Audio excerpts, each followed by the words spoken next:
Thank you. Thanks. Welcome to the meeting of the Integration Joint Board on the 23rd of May. This meeting is being recorded and will be made available as a webcast in order to allow the public access to the democratic process in East Lothian. East Lothian Council and the NHS Lothian are the data controllers under the Data Protection Act 2018. And data collected as part of the recording will be retained in accordance with the Council and the Health Board's policies on record retention, and the webcast of this meeting will be publicly available for up to 6 months. I now take the roll call of attendees. First of all, we have apologies from Philip Connoglan. Are there any other apologies that anyone's aware of? Nope. Okay, thank you. I'll move on to the roll call. Shameen Akhtar. Present. Jeremy Finlay.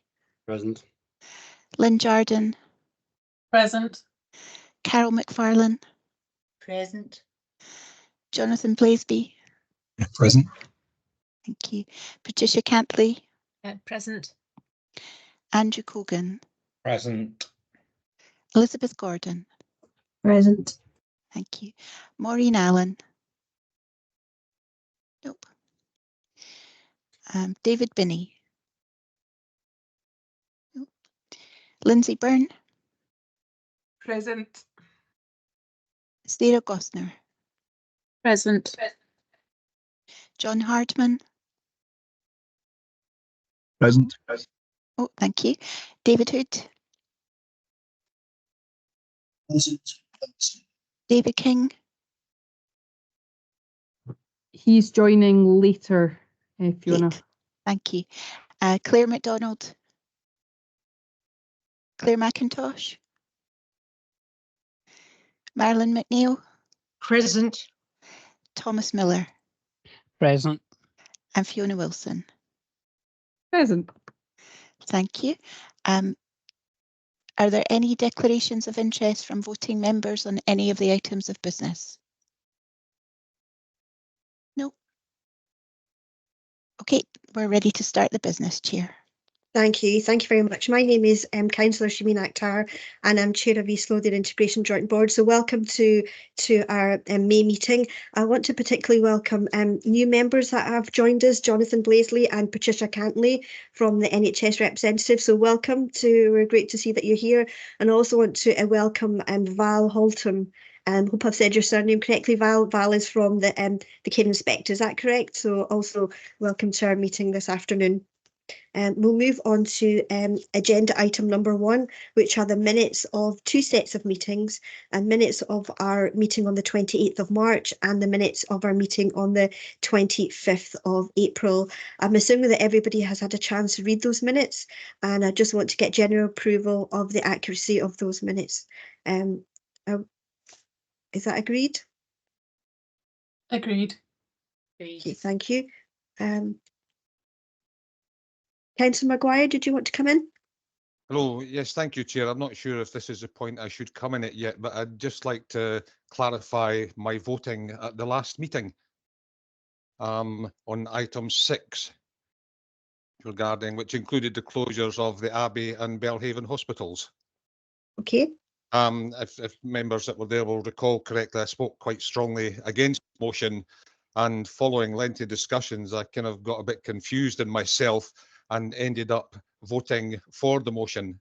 So I'd just like to ask if I could have a note added to the minute of the meeting stating that I had inadvertently voted the wrong way. I appreciate it will not change the vote in any way or anything, but I just wanted to have on record that I myself got confused and I voted the wrong way. And if that's acceptable. Okay, yeah, we're not able to change the minute of the meeting or the decision of that meeting on the 28th of March, but what we can do is take a note of the comment that you've made for the minute. Yeah, I fully appreciate that and understand that. And as I said already, I apologise for any inconvenience that I've caused through my own stupidity. We'll take a note of that. Thank you very much, Councillor Maguire. Thank you very much. Yeah, thank you. Okay, thank you. We'll just go through where those minutes are approved. So if we go to the minute of the 28th of March, and if we want to just to check any matters arising on page 1, page 2, page 3,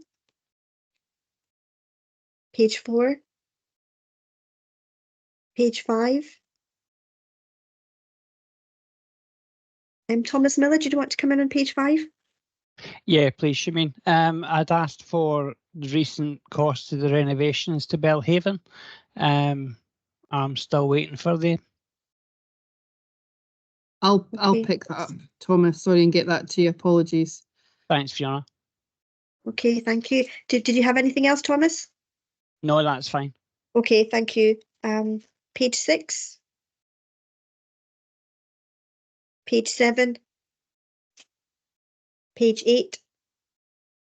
And page 9. Okay, thank you. I do know that the number of issues that have been highlighted here, there will be a brief. I know Miss Wilson and Miss Jarvis will be producing a brief of an update of the progress that have been made on the decisions that were made on the 28th of March, and that will be sent out to all members. Okay, move on to the minutes of the Thursday, the 25th of April meeting. Any matters arising on page 1? Page 2? Page 3? Or page 4? Okay, thank you. There's no matters arising there. Okay, thank you very much. Move on to the next agenda item, which is the change to voting membership of the IJB and the Audit and Risk Committee. And is that yourself, Fiona Curry and Yeah, Fiona Wilson? I think it's myself, Chair.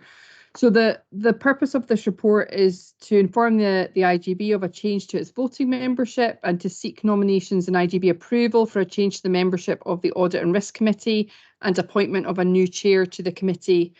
The IJB is asked to note the appointment of Jonathan Blazenby as a voting member of the IJB, replacing Fiona Ireland, to seek nominations and IJB approval for an NHS Lothian voting member on the Audit and Risk Committee to replace Miss Ireland, and to seek nominations and IJB approval for the appointment of a new chair of the Audit and Risk Committee.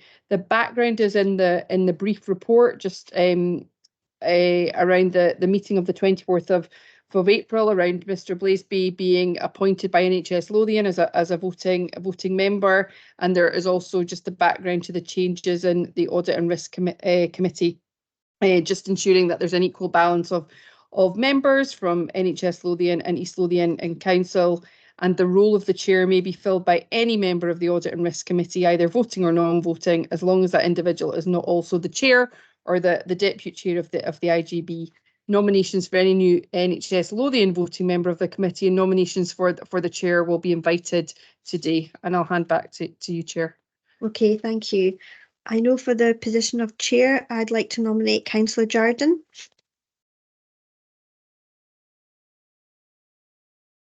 That position, I wonder if anybody wants to second that, or if anybody else wants to take on the chair. I'm happy to second. Okay, I'll take the first person that I had, which was Andrew Colgan, who seconded Councillor Jardine for the position of Chair of Audit and Risk. And are you happy to accept, Councillor Jardine? I am, yes. Thank you very much. Really appreciate you doing that. Thank you. And the other position we have to fill is a voting member from the IJB for Audit and Risk Committee to replace Miss Ireland. Do you have any nominations for that post?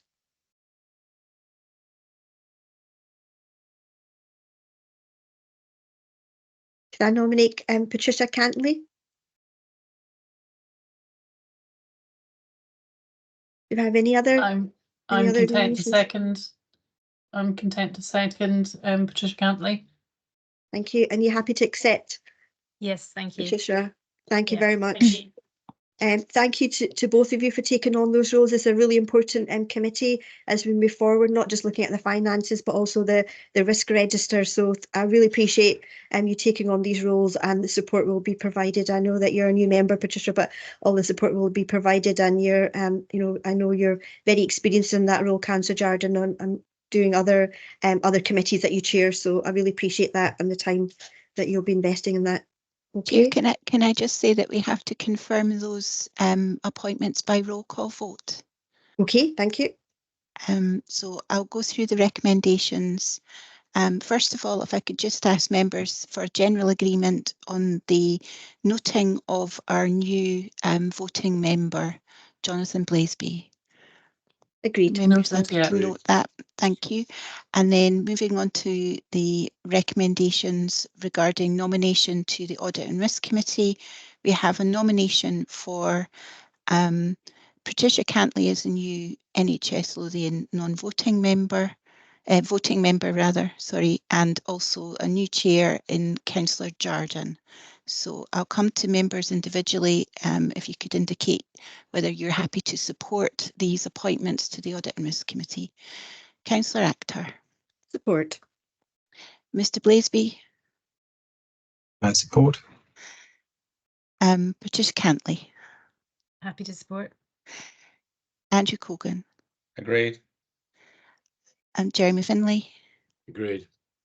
Elizabeth Gordon. Agreed. Lynn Jardine. Agreed. And Karen McFarlane. Agreed. Thank you. So that confirms the appointment of Patricia Cantley to the Audit and Risk Committee and also a new chair in Councillor Jardine. Thank you very much. Move on to agenda item number 5, and I want to welcome Nick Claytor, who's the chair of Mid Lothian and East Lothian Drugs and Alcohol Partnership, and also Martin Bonner, who runs the East Lothian side of the Mid Lothian East Lothian Drugs and Alcohol Partnership. So thank you very much for coming along to the East Lothian IJB meeting today, and I know you're presenting the MELDAP Finance and Delivery Report. Yeah, thank you, Siobhan. And yes, Martin is here as well. If there's any questions afterwards around some of the more technical detail, Martin will be possibly better placed than me to answer that. So yes, the purpose of today was really just to provide members with an overview of what we do in MELDAP, primarily around the financial summary, but also around the performance against key Scottish Government priorities. And the two recommendations are the IJB is asked to note the financial information which is on page 18 of your pack, and the IJB is also asked to recognise the performance of MELDAP and its services in meeting both the access target and the MAT standards, which I'll come on to. Just by way of background, I'm assuming most members are aware, but just in case anybody is not, that the ADP does cover both East and Mid Lothian. I'm head of adult services in Mid Lothian and have been the chair for about a year or so. It previously sat with East Lothian. It tends to switch between various points. The purpose of MELDAP is to coordinate the design and commissioning and delivery of alcohol and drug services across both areas. And the aim ultimately is to ensure that the services that we commission are needs-led, recovery-focused, and also deliver good outcomes for people. And they do also work across the age span, although we are increasingly looking at the younger age group with a little bit more of a keen focus than we perhaps have done before. Maybe focusing on the funding first of all. The first thing to say is it's a complex world, the funding around ADPs. It's broadly split across two parts or component parts. The first is around core funding, which comes from generally recurring allocations from Scottish Government, NHS Lothian and the two council areas. There's also, however, additional investments for priority areas, and they're again set out on page 18. And we tend to find that they are fixed term allocations from Scottish Government aimed at addressing specific priority areas that are outlined in the National Drugs Mission. Sometimes they might be quite challenging for us and quite tricky for us because they may be national priorities, but there may be less of an issue within the two areas or one of the two areas. So it can be quite challenging around some of the finances in relation to that. And again, we have a breakdown of the commission providers that and the percentages on page 18. Funding has stabilised a little bit. That there was a period around about 2015 that some may remember where there was quite a significant decrease in funding for a period of time, which did cause quite a lot of difficulty. Gradually, that level of funding has crept back up, and it's broadly at a level that allows us to commission a good range of services. But that is not to say, like other parts of the system, that we aren't challenged at times, and certainly there are always more things that we could be commissioning and doing, but we do try and work hard to manage within our footprint. Probably the biggest pressure we have, and we've set it out in the report, is around the prescribing of Buvidal, which is a fairly new opiate substitute therapy. However, although the outcomes around Buvidal are felt to be very positive for people, it does cost on average just over £2,000 more per patient than traditional methadone would do so. So that is a challenge for us. We're keen to ensure that people who want to access Buvidal can do so, but there is a significant cost allocation that is going to increase over time, and we have currently no additional funding allocated to that.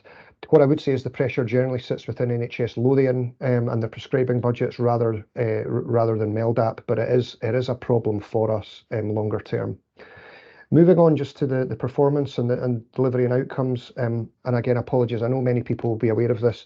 I want to just focus briefly on the MAT standards, the medication-assisted treatment standards that were introduced in 2020.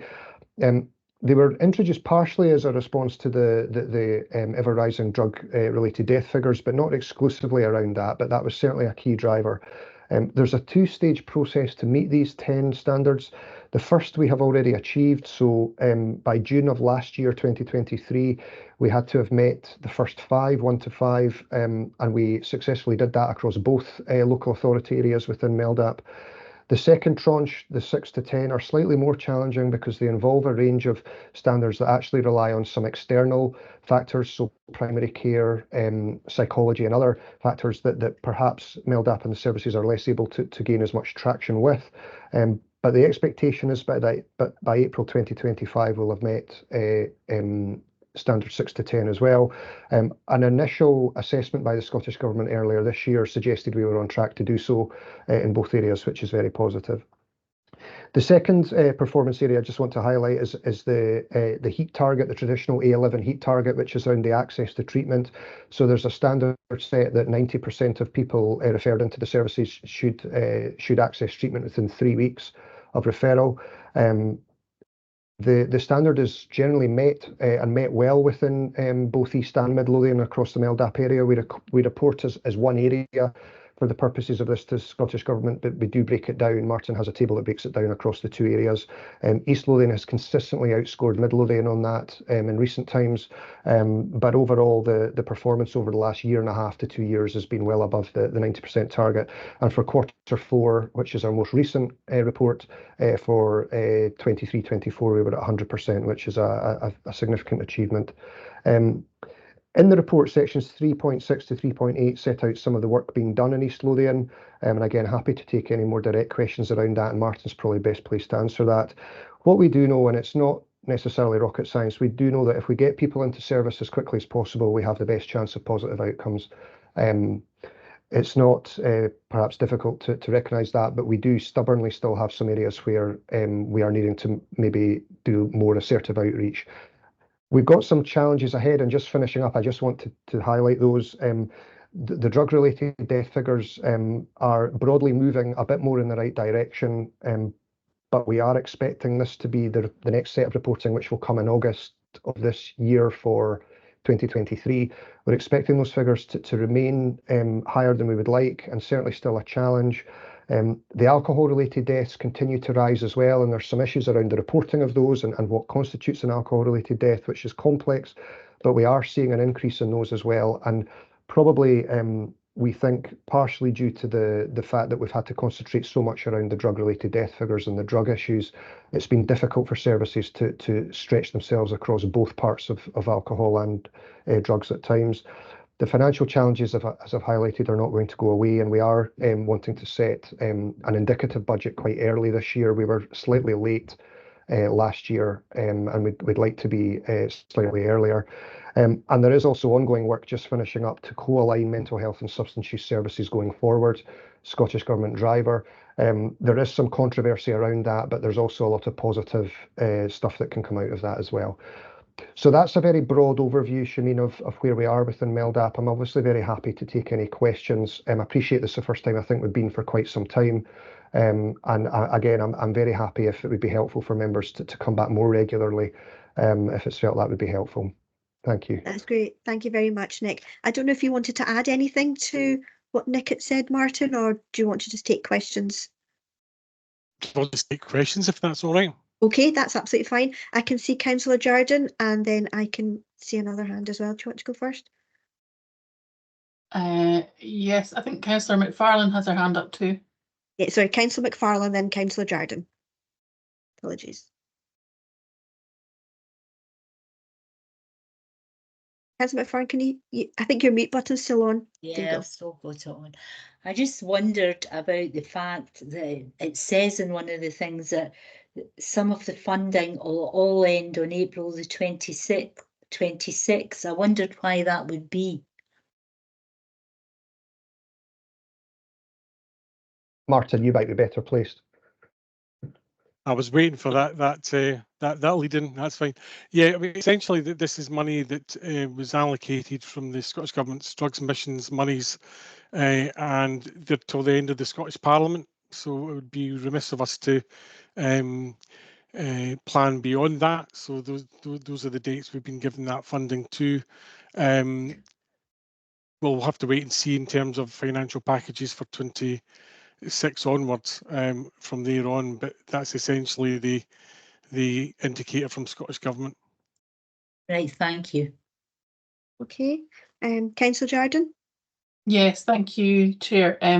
First of all, just to comment that I think this is a really positive report, especially in light of both the rigours and pressures of the policy and resourcing sort of landscape. I just wanted to come back on the Uvedal issue. This is a new one to me, and I just kind of need a wee bit of understanding.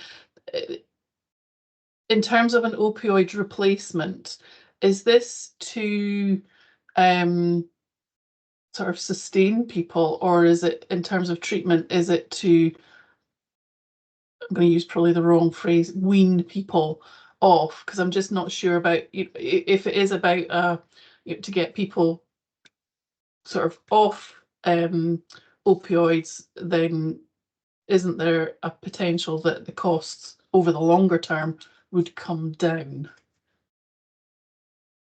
So Nick? I'll let Martin answer the first part, Councillor Jordan. But in terms of the second part, while some people then will stop requiring it, the idea is that more and more people will move away from more traditional opioid replacement therapy and move on to this. So the numbers will, if anything, increase. It'll because it's a treatment. So the idea is we need to get more people into treatment. But Martin, I'll let you pick up the more technical aspect. Yeah. So the drug itself is buprenorphine, which is a drug that's been used in substance use stabilisation, reduction, and detox for a number of years. The difference with Buvidal is it's an injectable form that's delivered in an oil-based way. It's held with an oil-based delivery mechanism, and the benefits of that is that when you inject that, it gives you an amount of that drug over a period of time.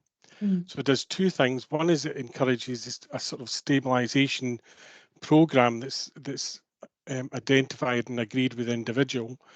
And the other thing is that it cuts out an awful lot of the required processes for people coming in, getting scripts, needing to take them to pharmacy, and all the associated costs with that. So it's quite useful that way. The other thing that's most beneficial to it is that it's, whilst it had been originally thought to be most useful for people who may be employed, you know, give them an injection once a month or every 2 weeks, then it actually transpired that people who were had more chaotic lifestyles were actually benefiting just as much. So that's probably an explanation of why more and more people are going on to Buvidal. And linked into that also is MAT Standard 2, which is about choice. So obviously when people come into treatment services, there's a discussion about what types of treatment that they would wish to be involved in, what that might look like, what individual pathway might be required, and then an agreement about what that treatment over a period of time can be. So it's a relatively new delivery mechanism, but the drug itself has been well used for a number of years in addiction. Okay, that's helpful. It sounds as if it's one that fits better within a really or fits certainly really well within a wider holistic approach to each individual. Yes. And could potentially have much better outcomes in the long run. Yes. Yeah. Okay. Thank you. Okay, thank you. Jonathan, and then Elizabeth. Thanks, Shamin. Actually, a couple of questions, but I think they've both almost been answered. The first one was actually on Buverdale, and just kind of it's been prescribed for what, 4 years now. So I guess it was just that question around what's the evidence in terms of the benefits of that versus what we were describing before. And secondly, just sort of clarifying that the financial budget, the 2.3 million. So that's a fixed amount every year. Is that what you're saying? So that hasn't changed for 2 years, has it? Or and it won't change as 24-25 budget? That was just some clarification on what that was. But again, you kind of answered that a bit before as well.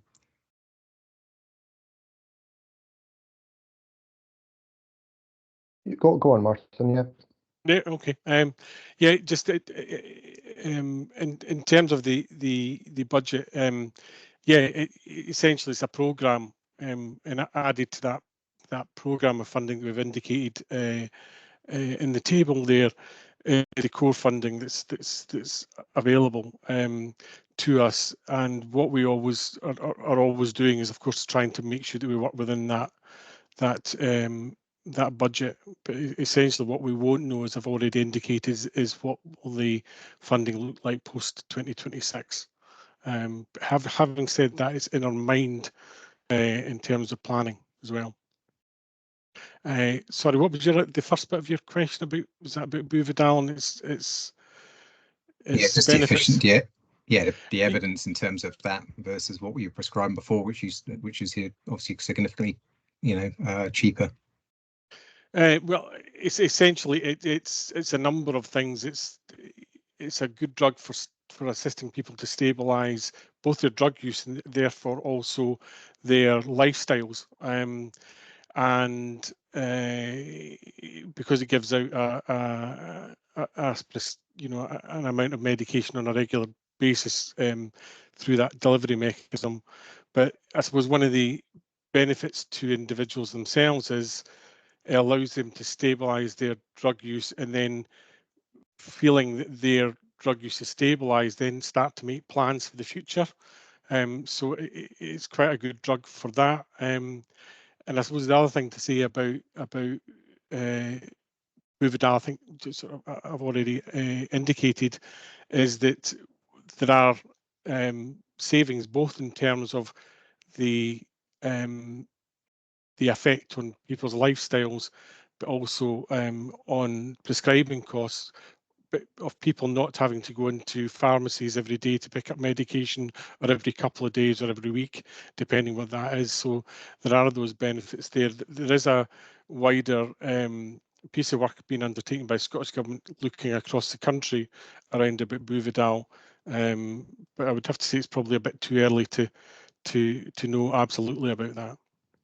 Okay, and just sort of, sorry, as a sort of third add on to that, I mean, maybe this isn't the forum for this, for the finance update, but I just wonder in terms of data we get, and for trend data we can have for East Lothian in terms of alcohol and drug abuse and deaths, etc., that you sort of alluded to earlier. I don't know if that becomes available to us, the IJB.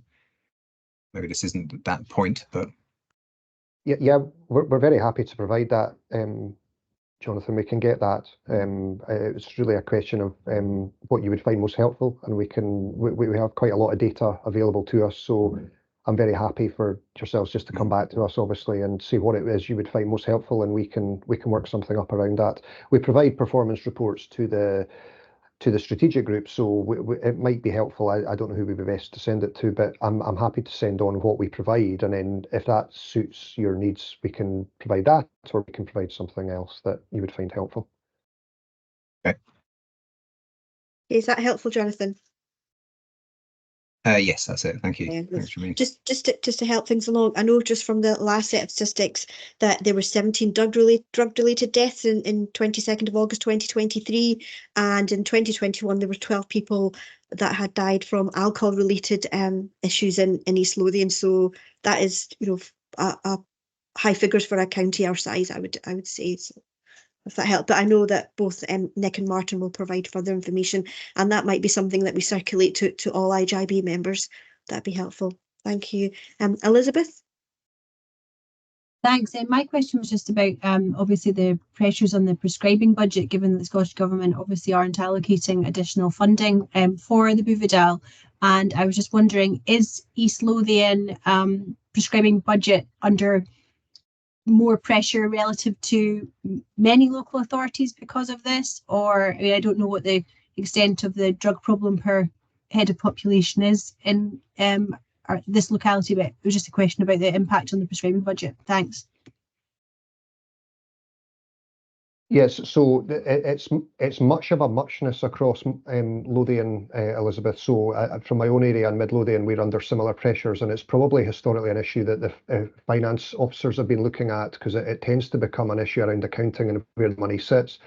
But the pressures, as I said in the report, are continuing to increase, and I wouldn't have suggested that East Lothian is necessarily in a more difficult position than Mid Lothian or West Lothian, or Edinburgh's probably a slight outlier just due to the size and the nature of the challenge. But the three outlying Lothian areas have broadly historically been around about the same per head of population. But it doesn't negate the fact that it's a cost pressure and it's a rising challenge for us. And I see David's got his hand up because I know you've been involved in this, David. So, did you want to come in, David? Yeah, thank you very much, Chair. Yes, absolutely is. There's a national IJB Chief Finance Officers group that meets every month, and the Scottish Government come along to that meeting, so it's very, very useful. And this is a known issue across the system, and it is a financial pressure. Unquestionably, there has not been additional resources put into delivering this particular performance requirement by the Scottish Government, and we challenged them directly in that matter, and we had the usual conversation philosophically about the money that's in the system and whose choice it is as to where it goes. So I guess I'm saying that this is a financial pressure of which we are aware. It's a financial pressure which we flagged up to the Scottish Government, but at this particular point in time, the pressure remains on all of us to manage it. And I'm comforted to hear, in actual fact, from Nick that it's a pressure that's equally bad across the Lothians. So at least that means that nobody's just being disadvantaged in a local system. Okay, thank you, David. Do you have any other questions? Can I ask you a question on 3.4? Nick and Martin, you'd mentioned the table and the level of resource, and I just wondered, you'd mentioned sometimes that priority might not be relevant to one area more so than the other. I just wondered, are you given any flexibility or the opportunity to provide feedback to say, well, we might be able to use that money slightly differently in East Lothian or Mid Lothian because our pressures might be in a different area, but at the end of the day, we'll still provide a positive outcome for that individual? I just wondered if that level of flexibility is there for the opportunities are there for you to do that. yeah, so Martin meets regularly, as do all of Martin's colleagues, Siobhan, around the country with the Scottish Government, and I would say that discussions are positive generally, and some things we can do, some things we can't, but we do try if there. So we found that the residential care spend, interestingly, has been quite hard at times to spend all of that, and there's a big drive, as you can understand, to get people into residential care, but it's certainly been challenging to spend that. And the government, they do have a degree of flexibility with us, but there is an expectation that they don't tend to use the term ring-fenced anymore, but there is an expectation that the money we get for specific things, we have to spend it on what they stipulate. So that can be a frustration at times, because as we've highlighted, there may be things that we see as greater priority, and there may be other things that we struggle to get the money out the door as much, and we could re-divert that. But there's a little bit of flexibility, but probably, I think it's probably fair to say, Martin, not as much as we would probably like. I think that's a fair comment, and also just to be a further bit of detail into the residential care part of that. Historically, we've always allocated a significant resource from our core budget towards our local Lothian rehabilitation service, LEAP, Lothian Edinburgh Absence Programme. So in a sense, we've had that provision in place for a number of years, and then this funding then came forward. So that's where some of the challenges can be there. So it's not to say that we're not using it, it's that we've actually historically had that provision in place, where other areas of Scotland might not necessarily have had that in place. So just add that wee bit of context to it. Okay, thank you. And just my other final question was around, I know in the last report you had around 500 individuals that had come through to use your services in East Lothian, and I commend you on the work that you do that we see locally in the cafes, etc. That are there. But some of the drug-related and alcohol-related deaths weren't always people that were using the services, and I'm wondering if you could talk a little bit about some of the approaches that you're taking to support individuals that maybe are not quite there yet in accessing your services. Couple of things to mention. Highlighted the low threshold cafes that we've started up in East Lothian, and they're directly aimed at people in their own communities to begin to have that sort of lower level chat about, you know, what life's like, what types of support are out there, what might recovery look like for you, what might treatment look like for you. So we have paid peer workers in these cafes, actually having those discussions with people to start those early discussions to get, you know, to encourage people into treatment. So we've got that. Other bits of work that we do under MAT standards as well, but we've been doing it for a number of years, is that we react very quickly. The standard is within 72 hours, but we tend to be within 24, where people have had a near fatal overdose event. We actually will assertively outreach and seek them and encourage them into treatment. So we're doing that bit of work, and most recently we've been doing some work with Police Scotland through the area commander around about how the police and other helping organisations, treatment organisations, can work closely together to smooth as many pathways into treatment for people as well. So those are the types of work that are undergoing, are underway at the moment in relation to trying to assist people into services. Thank you very much. I just want to check if there's any other questions or comments people might have for Martin or Nick. No, I don't see any hands up. I really want to thank you for your report. It's been really, really valuable. I know that we've had, felt like it was a number of years ago now, Martin, that we had a session with yourself and IJB members, and I think we need to maybe go back and do that, because I think we've got quite a lot of new members. I think it's really important they fully hear of the work that you're doing on the ground to support people. And I know just at a cursory glance and looking at Alcohol Focus Scotland for East Lothian, that the level of resource that's required to support people is £26.7 million. It's £275 per person. So the investment and the support into supporting individuals with drug and alcohol is, you know, paramount, really, really important. And also just a reminder that, you know, we're supporting some of the most vulnerable individuals that have really complex health issues, social isolation, mental health and poverty, and just having a good understanding and making sure that we're doing everything we can to support, but also in picking up the issues that you're raising, that we may be able to pick up nationally for you to advocate on your behalf. I'd really welcome any of the statistical information, Nick, that you'd mentioned, if you're able to share that with Fiona Currier-Clark, and she'll make sure that's circulated to everybody. But I think we will pick up on getting a development session, Martin, with yourself and your colleagues. I know from the last time I met you, you're running far more other intervention and services of family support and working with young people that I know that you were kind of really developing the last time that we'd met. So I really want to take the opportunity to thank you, and also to pass on our thanks to your staff teams locally that are doing that work day in, day out, and that's really appreciated. Okay, thank you very much. Many thanks. Thank you. This report is for, doesn't require a roll call. It's for noting. So we're noting the recommendations that we have in section 2.1, 2.2, which is taking note of the financial information that's been given to us, and to recognise the performance of MELDAP and its services in relation to the MAT standards. And I know that Gillian Neil had also been really heavily involved really early on as well, just to recognise that work as well. So thank you too as well, Gillian. Okay, thank you. Are we happy to accept that report? Noted. That's great. Thank you very much. One area that I'll just quickly cover before we move on to the next paper is the Chair's report. Just to give a brief update on some of the things that have been happening. Just a reminder, from the 10th to the 16th of June is Carers Week. I know Carers of East Lothian are organising a number of events, and I'm going along to one of them on the 11th of June. So anything that you can do in your own workplaces or personally to support their work and recognise the role of carers and recognise their contribution to East Lothian will be welcome. We also saw National Mental Health Awareness Week last week, so I had the opportunity to pop into the community hospital and to meet with the Mental Health and Wellbeing Hub there.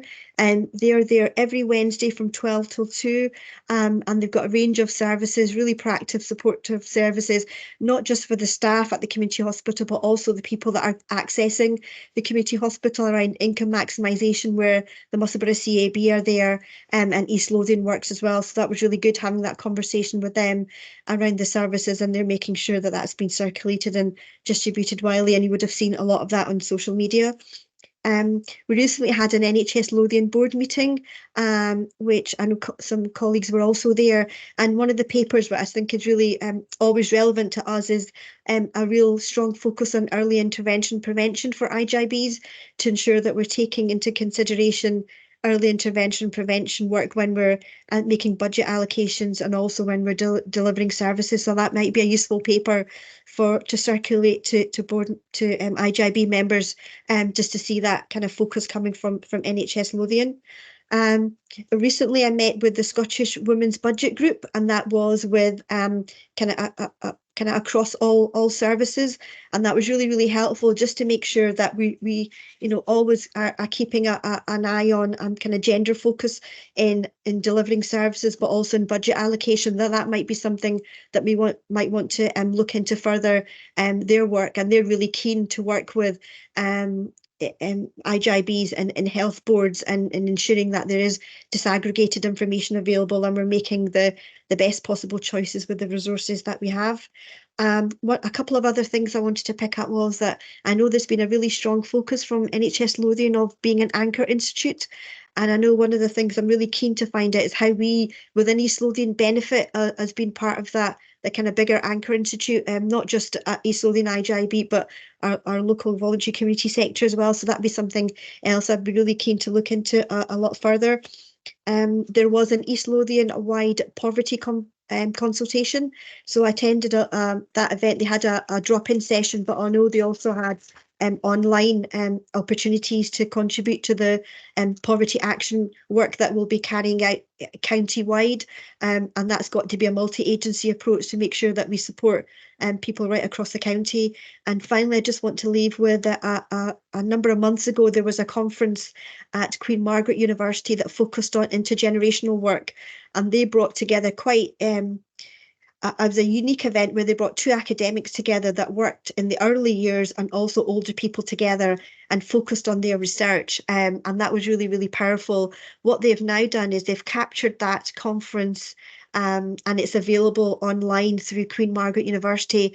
And if anybody has the opportunity to have even just to listen to the two academics around the research about the benefits and the impact of intergenerational work, which I think is quite important for us, as we're one of the fastest growing council areas in Scotland, but also our population growth amongst older people is growing much faster than other areas as well. So, and also for young people, so how we engage and work with older people and young people together to tackle some of the issues that we're facing was really powerful. So I'll make sure a link is sent out on that so people can have a look at that and share and see more of that research. I don't know if anybody has any questions for me on the Chair's report, but I'm happy to pick up on any of those issues out with Councillor Jardine. Just in terms of what you've been feeding back, Chair, I just wonder, there's obviously a lot of what we need to cope with as an IJB at the moment means that we really need to be a bit more transformative in how we start to deliver things, and it's certainly something I want to come back to in the next paper. But I just wondered whether there was key things within what you've just outlaid there that you think could possibly be transformational that would be useful for us to look at.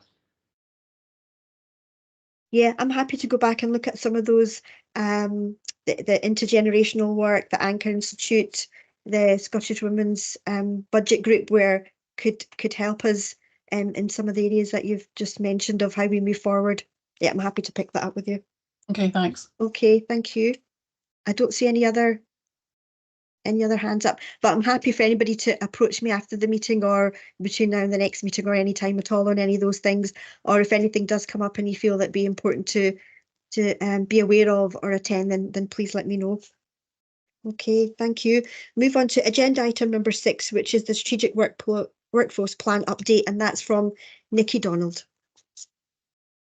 Hi, thanks. I'm going to take this paper. Shameen, it's Laura. Nikki's here in the same way Martin was, just to answer any questions and really has the detail. So this is the update to, I'm getting a bit of feedback from somebody, Jen. So this is the update to the IJB for the strategic workforce plan, which should have been read alongside the papers that are embedded within the paper, the updated workforce plan and the action plan. So it gives more detail around the work that's been going on and the work still to come. So the IJB is asked to agree the contents of the report, acknowledge the progress and approve the annual update of the workforce plan. We'd also, which I think actually we were supposed to take out, we're agreeing to issue a direction. However, we're currently reviewing the directions that the IJB have and set, so we will come back in the normal way to request a direction to be set if that is required. So just, I suppose, to focus on the successes, and there have been many and a lot of hard work put into developing and sustaining and changing our workforce to meet the current services or the current need of East Lothian. Improvement in our recruitment, although that still remains a challenge. We have had successes and detailed in 3.7 of the paper. But then, of course, we still have our challenges with our ageing population, our difficulty in retaining staff are all made significantly more difficult by the financial challenges that we are facing. So continued work there and continued actions to address, particularly around retention of staff and staff well-being, which is a continued concern and a continued amount of effort that we're putting into to address the well-being of our staff. So I'm happy to take any questions on the paper or the plan or this strategic plan itself. Okay, thank you, Laura. Open up for questions for Laura and for Nikki.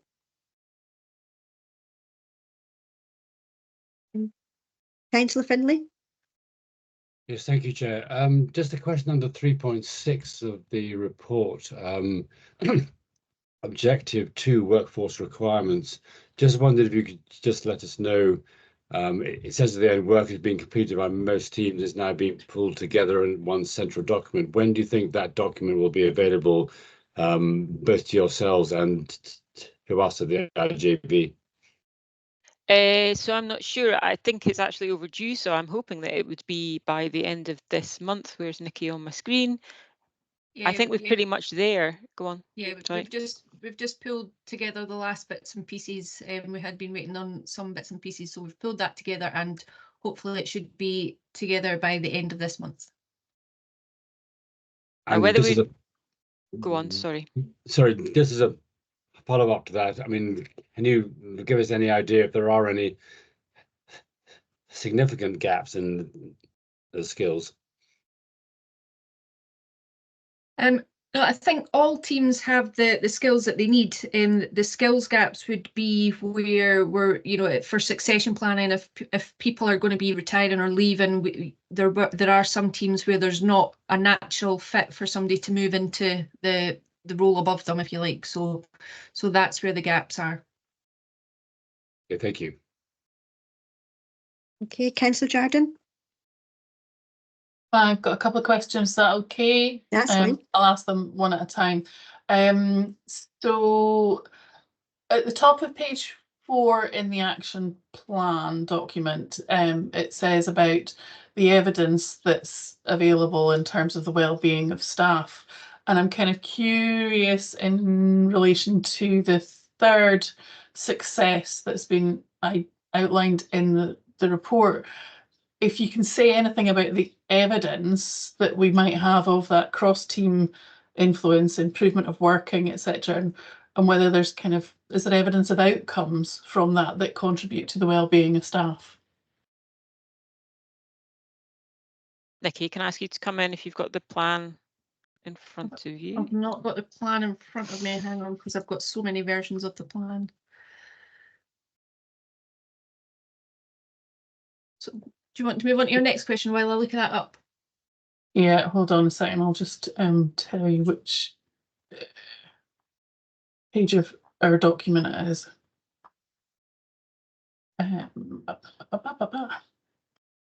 So it's on the top of page 33 of our document pack. Excellent. And the next one is really around, and I alluded to it in my last question on the last item, was around transformation. I suppose in both the successes and challenges, I'm not really seeing much reference to transformation. But the action plan again has quite a range of activities detailed. I just wonder if you could sort of give us an indication of what is happening around that, but also specifically in terms of digital. When I look more in detail in the action plan, this is not really a criticism, it's maybe more of a reflection. Feels to me as if that digital work is more about rationalization than transformation.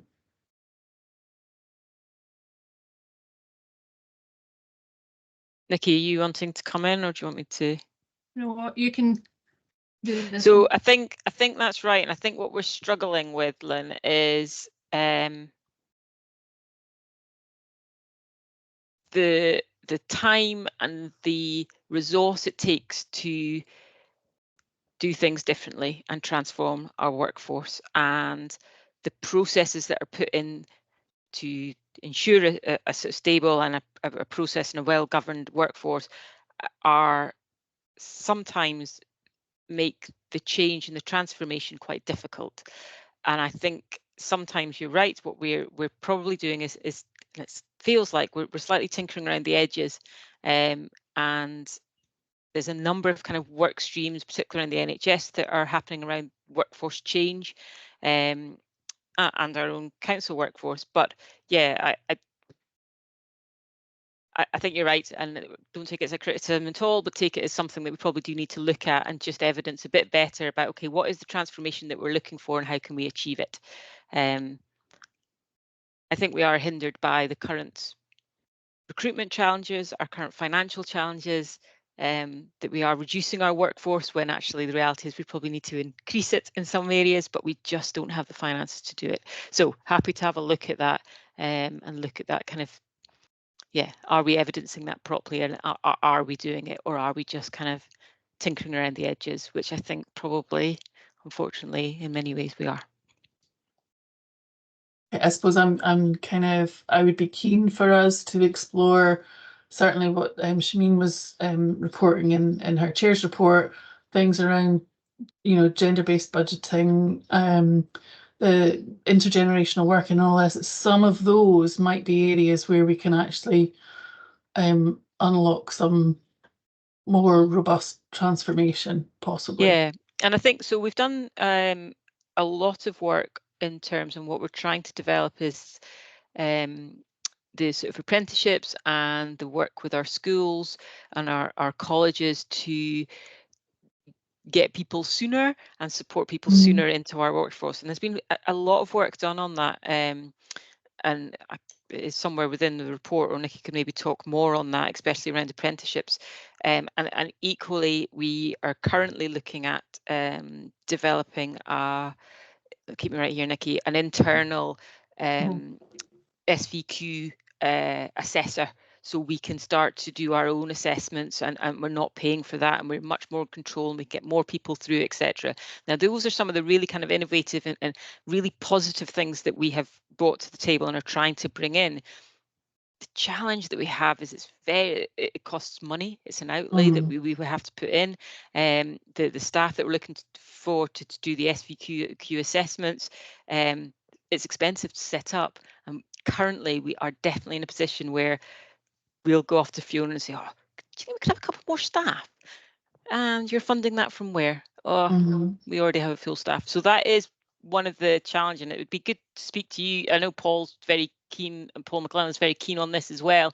We'd happy to discuss particularly that model in a bit more detail. But it's the challenge of trying to do things differently, bringing in new ideas, bringing in sort of the apprenticeship scheme, and trying to do that within the budget that we already have. It is proving challenging. Nikki, I don't know if you can say a bit more, I'm sure you can, better about that SVQ and the apprenticeship schemes you've developed.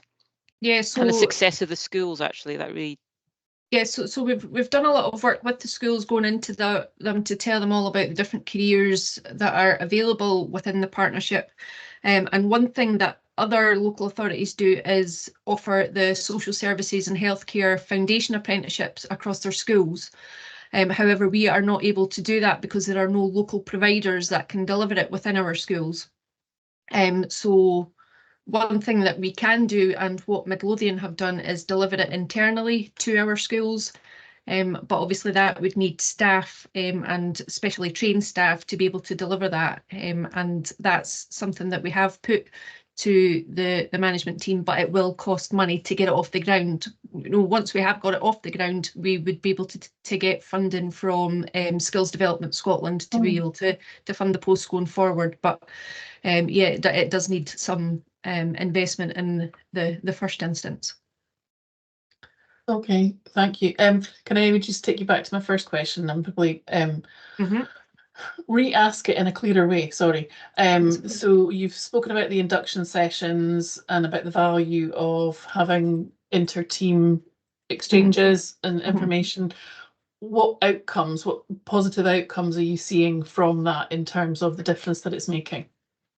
Yeah, so I think staff are obviously now able to see that, you know, that they are part of a partnership, whereas before some people just thought they were employed by the NHS or employed by the council, didn't understand that we were all together as a partnership. They didn't see the bigger picture, as in all the different teams that come together to make up the partnership. So the understanding of that helps them to see where a client's pathway through our different services, how that looks, and you know, the different people that they're able to reach out to help their clients. Okay.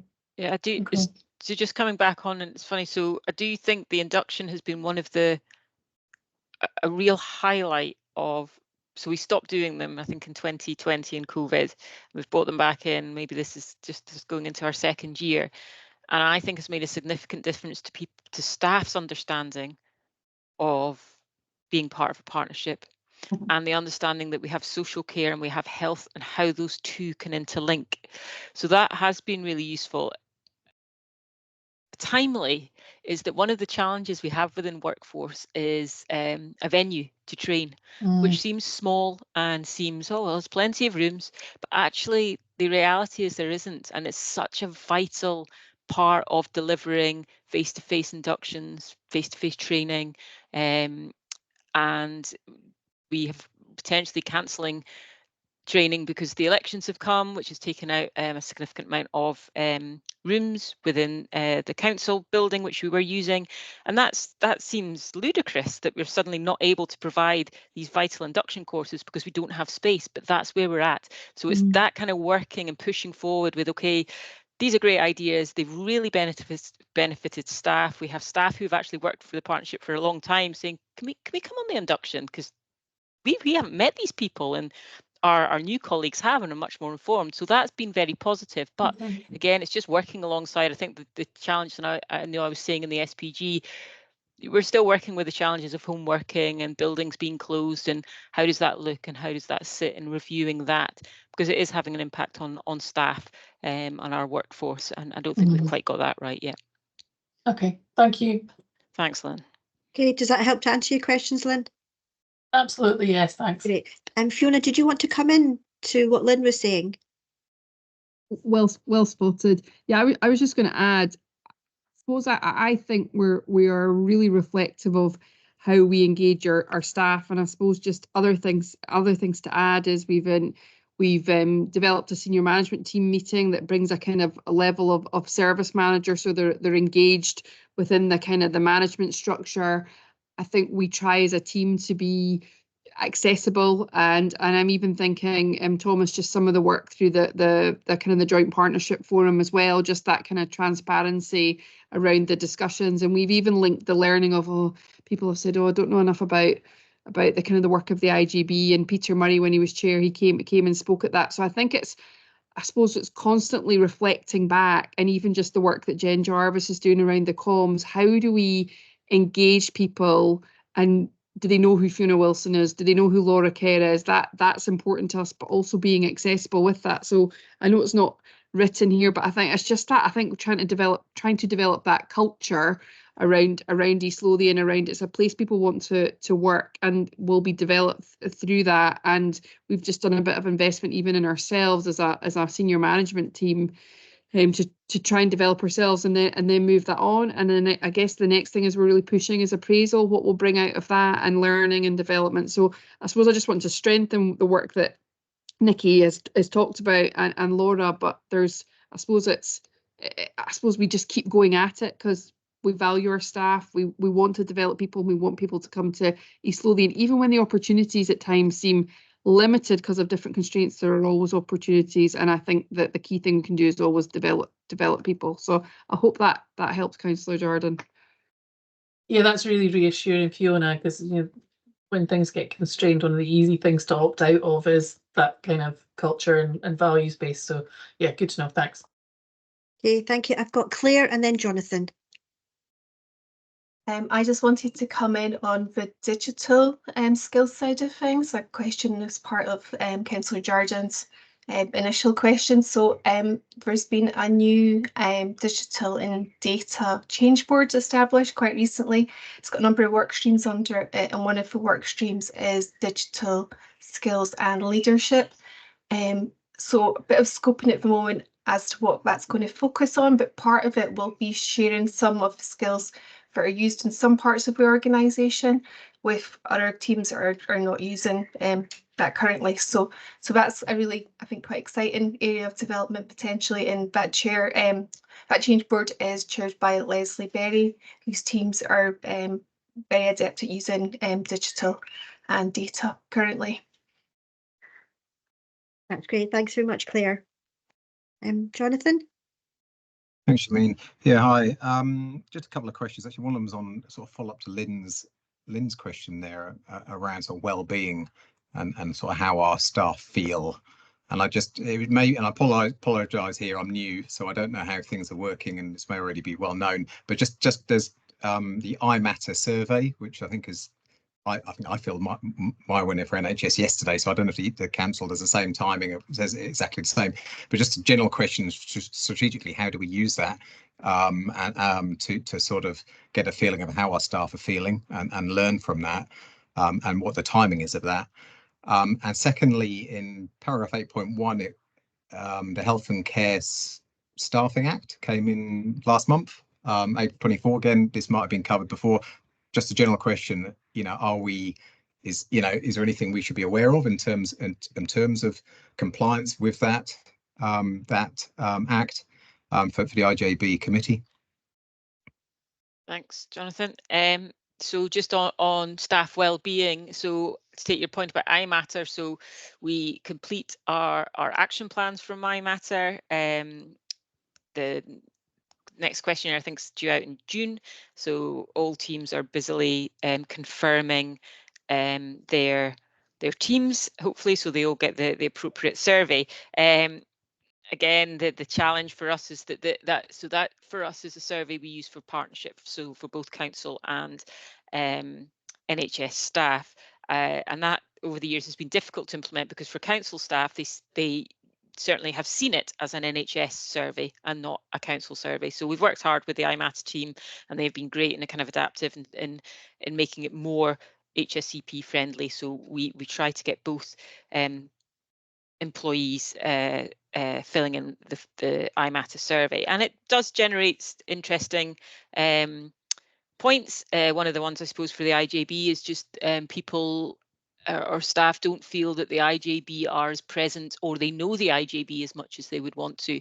And I think partly a couple of weeks or a couple of meetings ago, Shimeen was reminding or opening up the invite for staff to attend the IJB as listeners, or officers attend as listeners, to see how the IJB works and gets to know them. And I think we'd be keen, and we've asked our managers and our service managers to make sure that invite is going out to staff and ask them to come along and listen, either because there's a particular interest for them on the agenda, but also to see the mechanics of it and understand who the board is, and how it's made up, and what its function is in relation to how we deliver services in the partnership.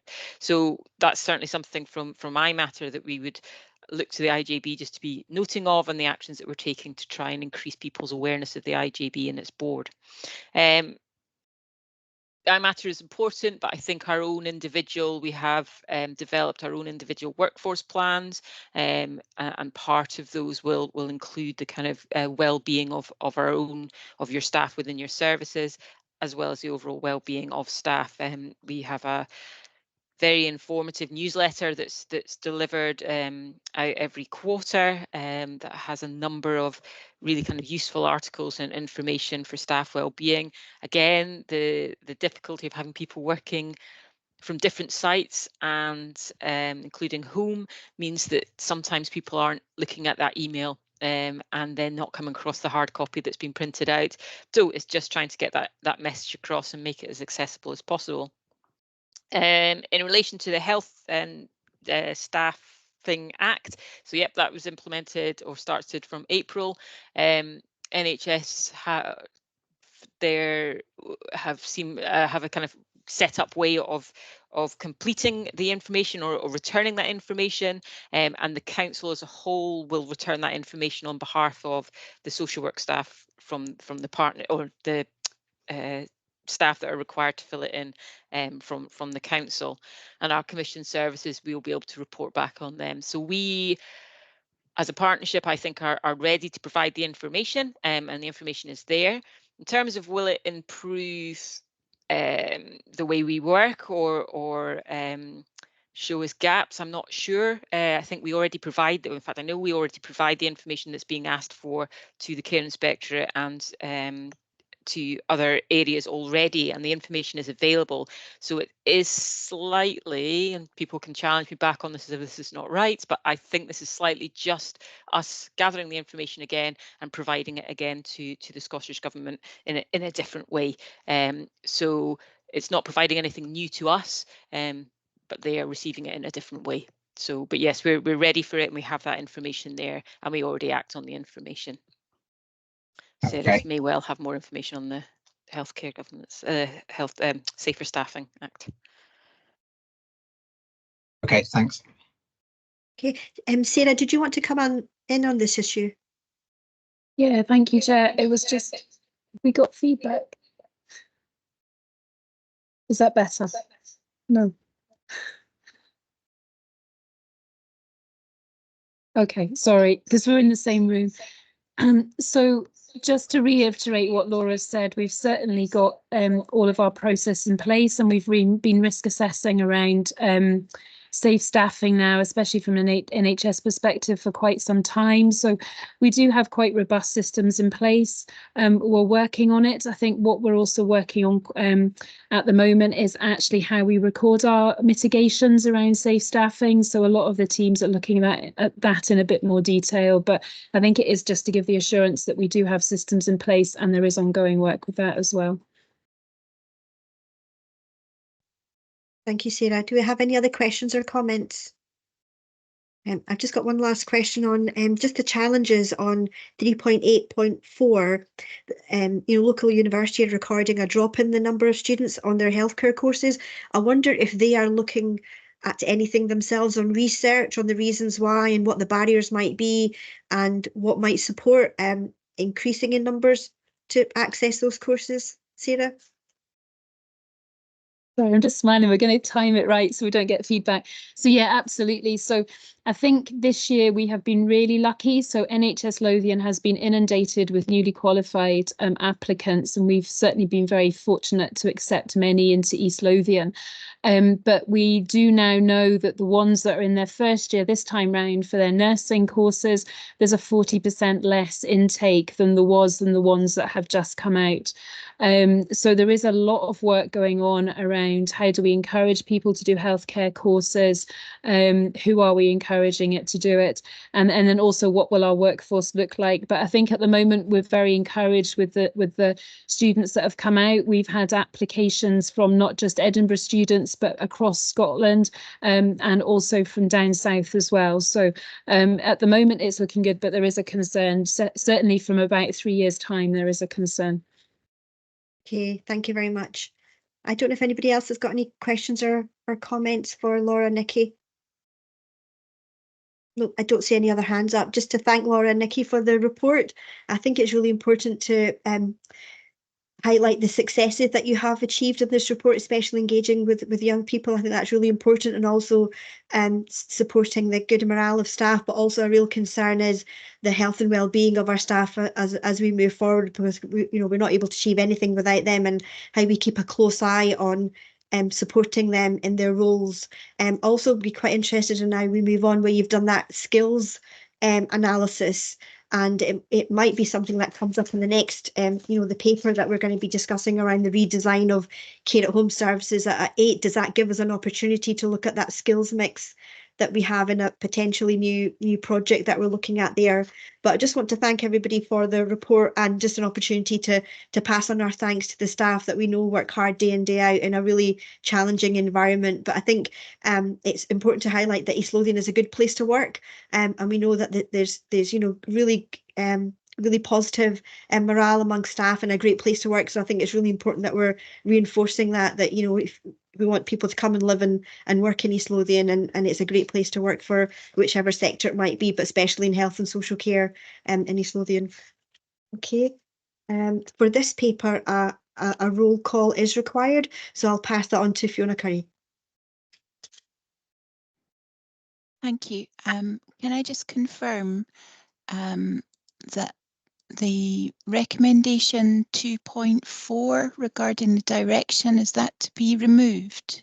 Yeah, if we take that out, because I don't think that's the correct process for putting in a direction. So we will come back to the IJB if we require that direction and request it then. Sorry. No, that's fine. 2.4. Thank you. So the members are being asked to approve the recommendations 2.1, 1, 2 and 3. Shameen Akhtar. Agreed. Jonathan Blaisby. Agreed. Patricia Cantley. Agreed. Andrew Cogan. Agreed. Jeremy Finlay. Agreed.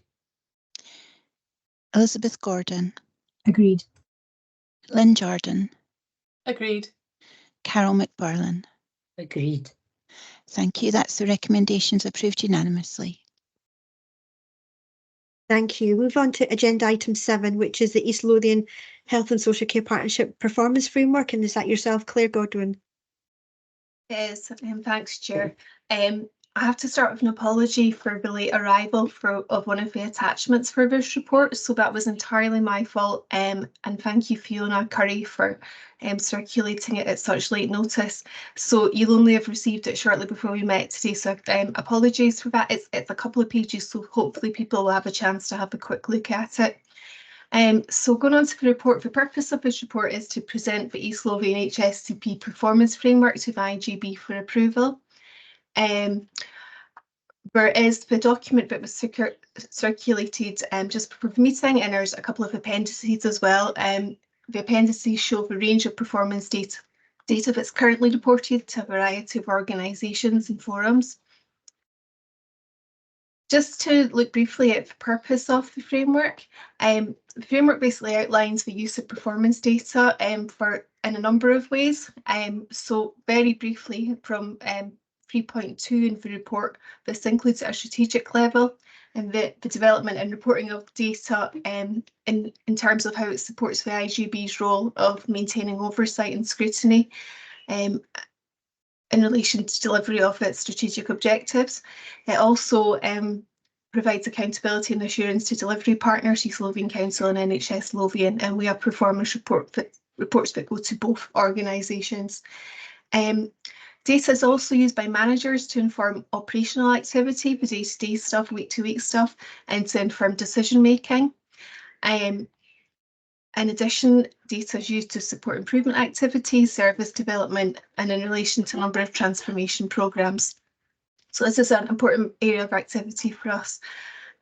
Just to draw your attention to page 3 of the document that Fiona circulated just before the meeting. And this is where we talk about the reporting of performance to the IJB. So currently this is done via mid-year and end-year reporting on progress, and that's related to delivery of the annual delivery plan. The annual delivery plan itself outlines the delivery priorities and related activities. And the mid-year report covers April to September, and then the year-end report takes the form of the annual performance report, and that covers the whole year. So we'll be bringing an annual performance report to the June meeting of the IJB, and that will contain a range of performance information as well as a narrative on activity throughout the year.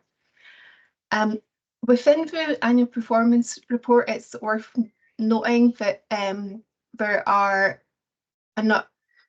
we describe our performance in relation to a number of national indicators. Now, these are the indicators that the Scottish Government requires us to measure our performance against. So there's a number of integration indicators, and there's also ministerial steering group measures. And as I said previously, they'll be in the annual performance report that you'll get to see in June. So just to conclude, this is an ongoing piece of work. This is a starting point for further development of the performance framework.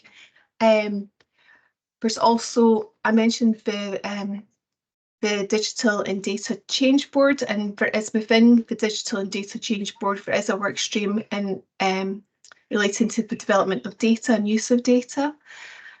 We've also been doing a lot of activity recently on the development of a number of dashboards.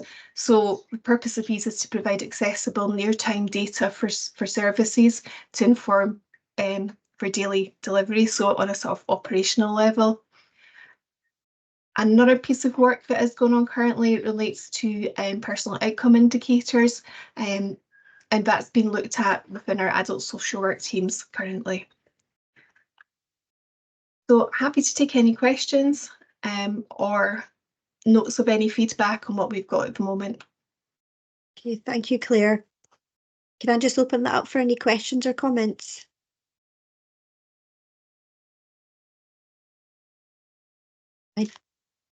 Councillor Jordan? I'm trying not to be first all the time. Thanks for sending through the additional paper, and that answered certainly some of the questions that I previously had. I just wondered if I could kind of come back to on that paper around so that first appendix on the assurance and accountability performance information. And I suppose I'm still relatively new to the IJB and the council, but I'm trying to understand, with us having members from both NHS and from the council on the IJB and its subcommittee, just wanting to check what the links are with the I mean, as I chair performance and policy performance review at the council, I know what that link is, but in terms of assurance and accountability, who on this board might attend the NHS Lothian board executive team and or the planning and performance development committee, so that somebody from this IJB is involved in that level of scrutiny as well? I might hand back over to Fiona to respond to, because she'll know the membership of these groups. The part of reporting to NHS Lothian that I'm directly involved in is the quarterly performance review sessions that we have with NHS Lothian Chief Executive and Deputy Chief Executive.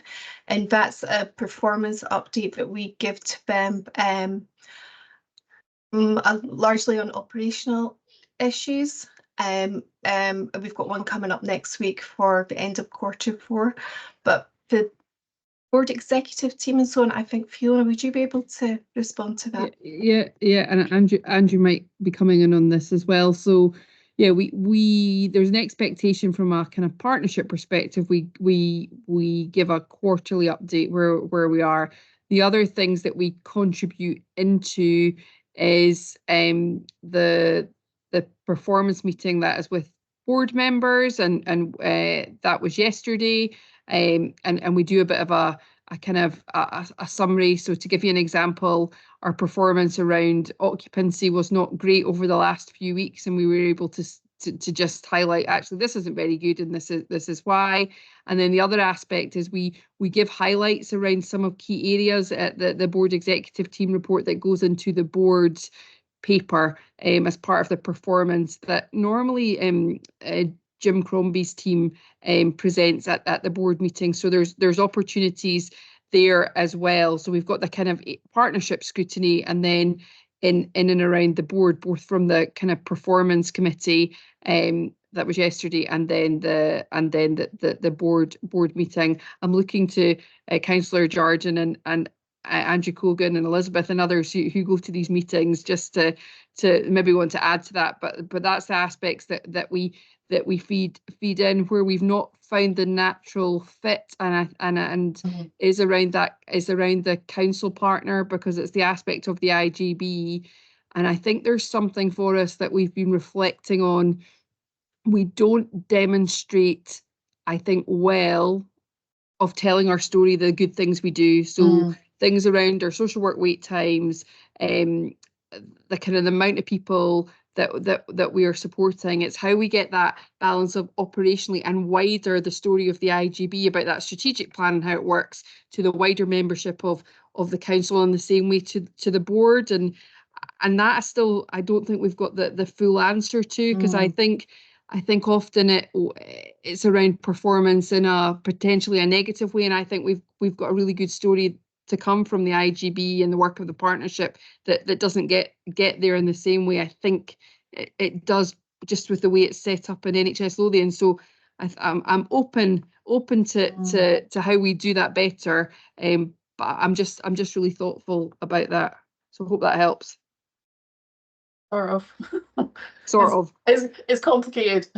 It is complicated. It is complicated, and I think I'm just really thoughtful, given the big decisions the IJB has made over in the last few months.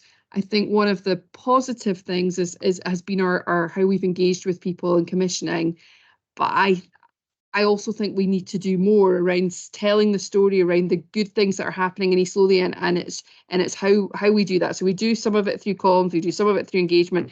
I think it's through the performance framework as well, and that benchmarking. So yeah, and I suppose maybe just before Claire or Andrew come back in, for me as an elected member and publicly accessible, those decisions that we took at the last board meeting, there's something for me about how this group has accountability for some of the implementation of that in terms of performance, so that it's all of us and not just some of us. No, I understand and that. The transparency around that. Yeah, and that's really, really important, the transparency. I agree. Yeah, I agree. Okay, thanks. Thanks, and I think maybe that's something that we need to come back to, around kind of, the open and transparency from both partners, and the governance and the performance. So we'll make a note to come back to that. Andrew Cogan. I'll just kind of contribute to that debate before I come on to a specific question. I think the performance of the Health and Social Care Partnership is regularly reviewed. The performance of the IJB is something different, and I think this conversation has opened up some thoughts around that, and I think we need to have some reflection on that and see where the most appropriate place is, because a year and a half into being on NHS Lothian board, the Health and Social Care Partnership is scrutinised at the Workforce Committee, the Governance Committee, the Strategy and Planning Committee. The performance and the work of the IJB, that's for debate, and I think that's, again, we've opened something up. So I think we need to reflect on that, as we've said.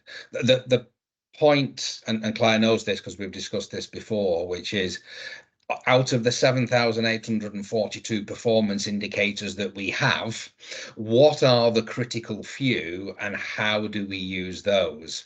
And I know you've mentioned that you're looking at developing a set of dashboards and things that will be more visual.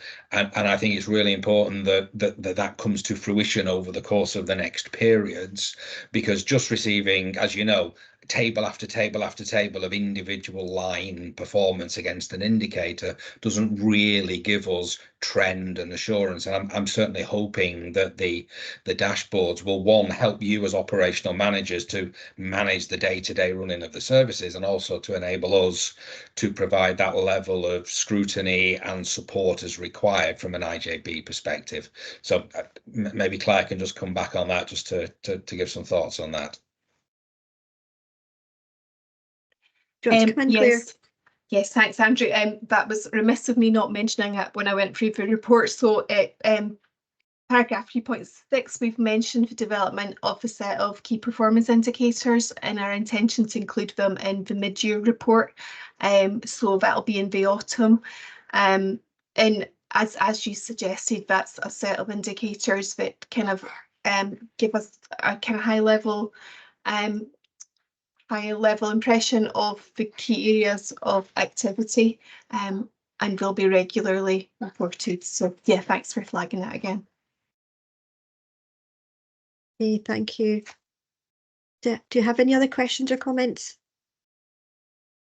No, I don't see any other hands up. Claire, I just wanted to flag on page 87, we have to, as a integration joint board, is the strategic objectives from 1 to 7, and that's on page 87. I think the one area that was quite keen to kind of delve in a bit more was objective 2, delivering new models of community provision, working collaboratively with communities. And I think just looking at that section of how do we make sure that we're getting kind of feedback from the individuals and the families who are accessing those services, what impact is that having on them, and what impact is that having on the local community. So I was quite keen to see how we move on with that. But I know this is an agenda item on an IJB, and I know that maybe one thing we need to be thinking about is how we allocate a bit more time to the performance report, and maybe a bit more time at the IJB, or a bit more time at a development session where we can really drill down into areas, as you've mentioned, Councillor Jardine. So we've got that kind of proper level of accountability and an assurance of what the outcomes are and what we've said we're going to do, and how much of that we have successfully achieved, and how we make sure we promote that, and where we need to develop further. Okay, I don't see any other questions or comments from anybody, so we will move on to the roll call, because this paper requires a roll call. Thank you. The recommendations are set out at section 2 of the report, and I'll come to each member individually. Shameen Akhtar. Agreed. Jonathan Blaisby. Agreed. Patricia Cantley. Agreed. Andrew Cogan. Agreed.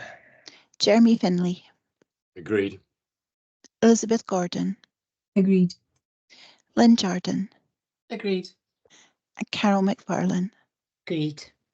Thank you. That's the recommendations approved unanimously.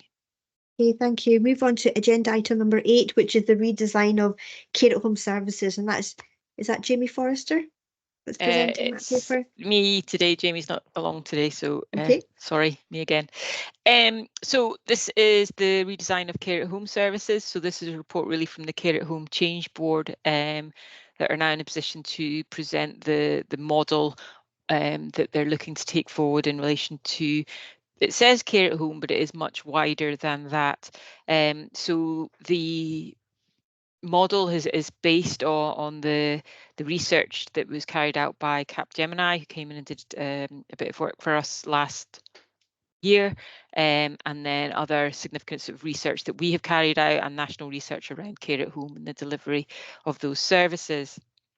So the idea and the focus, although it talks about care at home, is actually moving away from care at home, to have our focus on not care at home, delivering all requirements to all people, but to have other resources that are better placed to meet people's needs, and to ensure that our health and social care services are coordinated and better integrated to ensure that we're taking the pressure off care at home. That doesn't mean that we're putting health services in where we had care at home before. It's that we are doing things differently, and we're using all sort of services and our communities as effectively as we can. So the initial plan is to look at North Berwick as an area. North Berwick has really struggled in terms of us being able to deliver care at home services there, and wider, and has a high level of people waiting for care at home services. So it also has a day centre that's very engaged and well established, as well as a number of other community supports that already supports that community well. So it seemed like a good place to start with developing a locality-based model, where we would have a care coordinating approach. So somebody that is central, or a couple of people that are central within that area, that know the people that are requiring services and that have a good understanding of all the services that are available, and then coordinating all those services around that individual. So in the end, taking the pressure off our care at home services, also making sure that we are sighted and addressing those people, the needs of those people that don't have any services, so are sitting on a current waiting list. It's important that sometimes we are fixed on putting in the exact right service that somebody has been assessed as needing, as opposed to remembering that they should have been assessed for an outcome and based on a need, and that sometimes even just having somebody going in and seeing that person once a week is better than having nothing at all. It may not be addressing the outcome immediately, but it's certainly taking the pressure and easing the distress that somebody could be in. So the paper just outlines the model that we're looking at developing, the fact that we'll set up a project team that will report into the Care at Home Change Board. I will chair that Change Board along with Gillian Neal, and Sarah Gosner will be part of that board as well, just to ensure that we have that full kind of oversight of our internal home care and community nursing services, as well as the externally commissioned side and the community side as well. There are a number of background papers which just detail the kind of research that's gone in, as well as a kind of high-level project plan and a high-level kind of initial locality-based model that we're proposing. We hope to have it fully implemented and certainly reviewed and establishing whether we're actually meeting those outcomes by this time next year. And the project team, I think, is nearly ready to get its terms of reference signed off. So I would expect to be reporting back to the IJB on just progress towards the end of this year.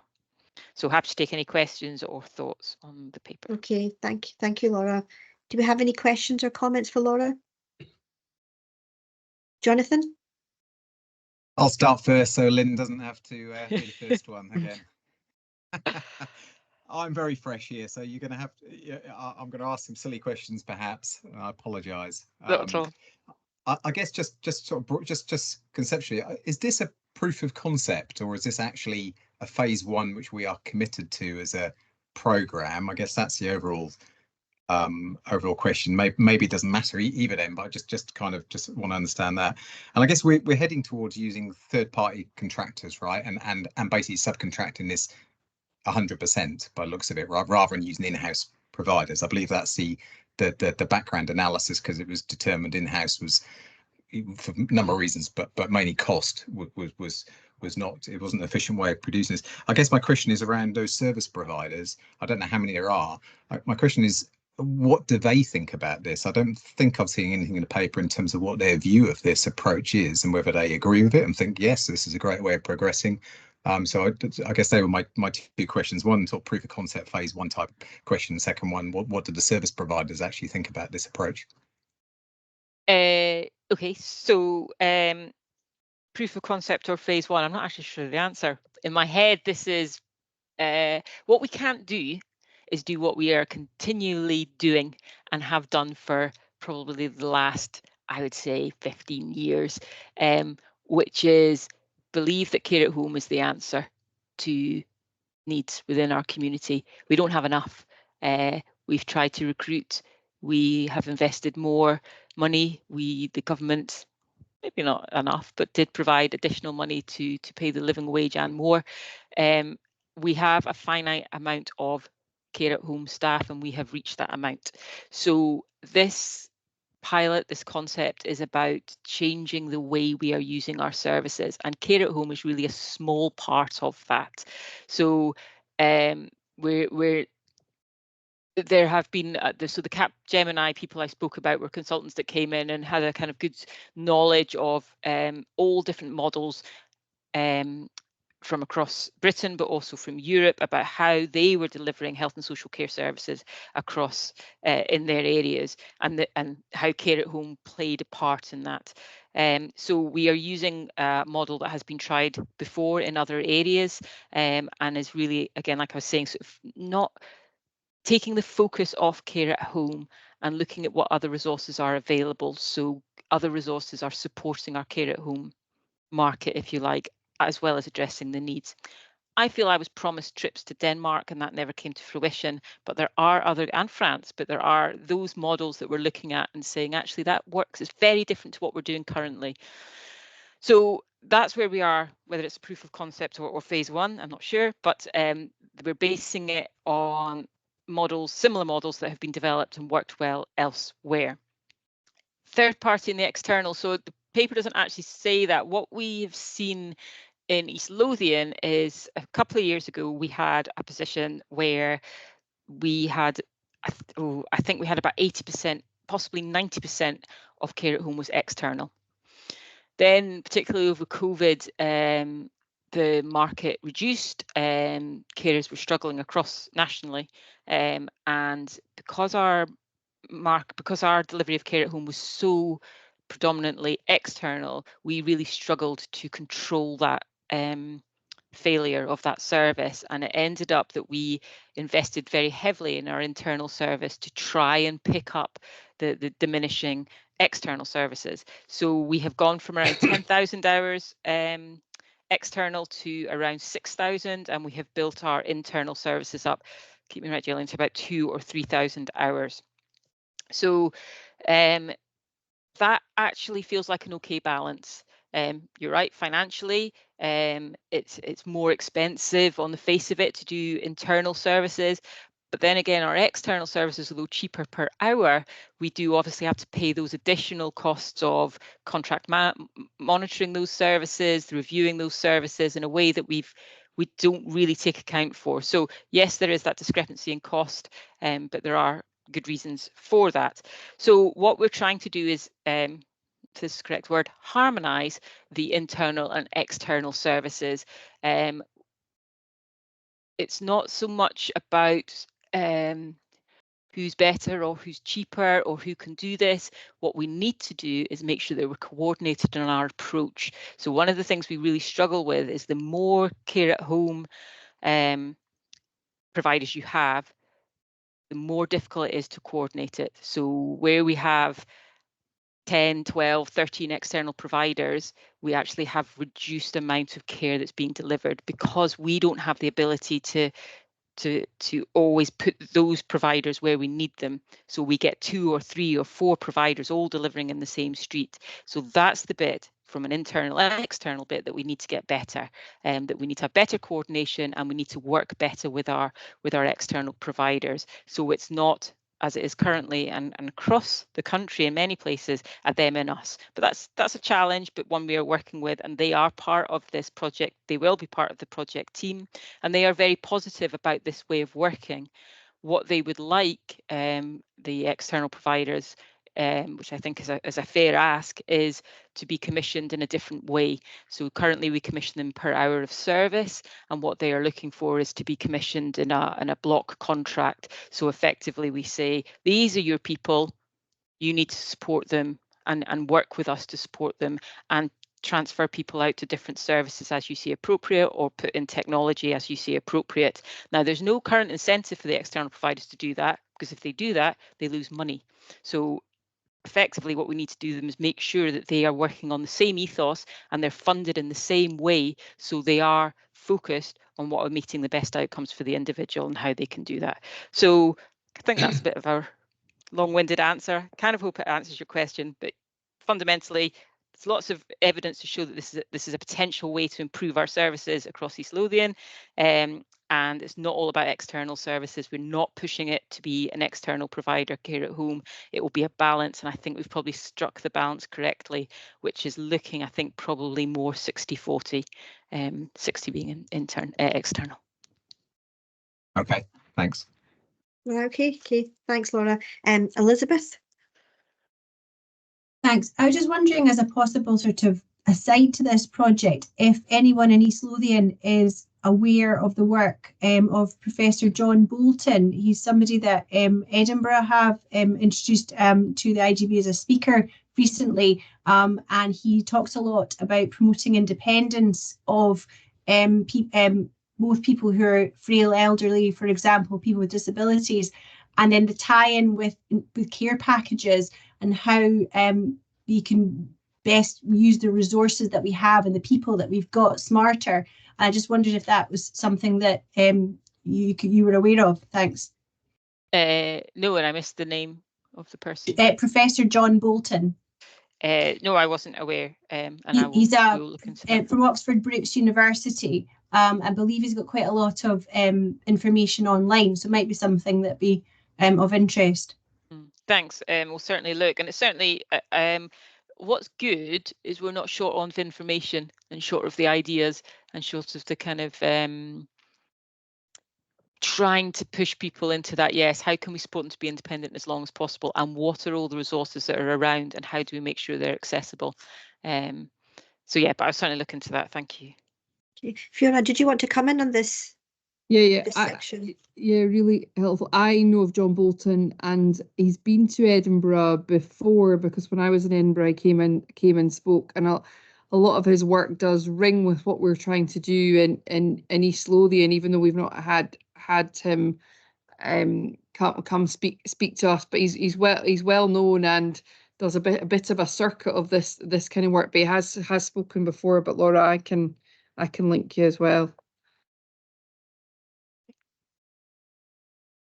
Okay, thank you. Got Councillor Finlay. Yes, thank you, Chair. First of all, apologies. There's a chainsaw but in the garden next to me. So if you can't, if you can hear anything, sorry about that. My main question was actually asked by John, so I don't have to go over that again. So my point is really a request rather than a question in relation to the test case, if that's the right word, in North Berwick. I was just wondering if the 3 local councillors, I know we have 2 here, but there's a 3rd as well, could be kept up to date with what's going on that more than has just been reported back to the IJB. Yep, we can establish those links. Okay, that's kind. Thank you. Okay, thank you. Councillor Jardine. Thank you very much. I have participated in the Care at Home Change Board on this, and I suppose one of the things I want to say is that, and I know I've been harping on about transformation, but I think this actually has potential to be really quite transformative in terms of how we go about things, and I would maybe use the test of change approach. There we are. Yes. Which might well turn into phase 1. But yeah, I suppose and linked to what Councillor Finlay was saying, my work in the change board, I was keen that we looked at some of the rural dynamics in this as well. I just wondered, when we're looking at North Berwick has quite a rural hinterland. How wide is the geographical spread of this? So we are still gathering the data on that and deciding on our final area.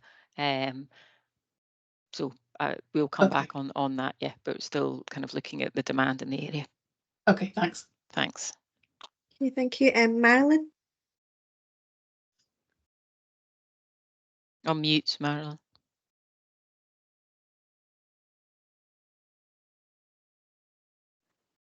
Laura, I thought it was very interesting that you were saying that maybe the person needs just a visit at home by a carer to sort of give support rather than a major package. And I'm just wondering, because of the sort of waiting list for packages, whether the coordinator could look at assessing the actual tool used for assessment currently.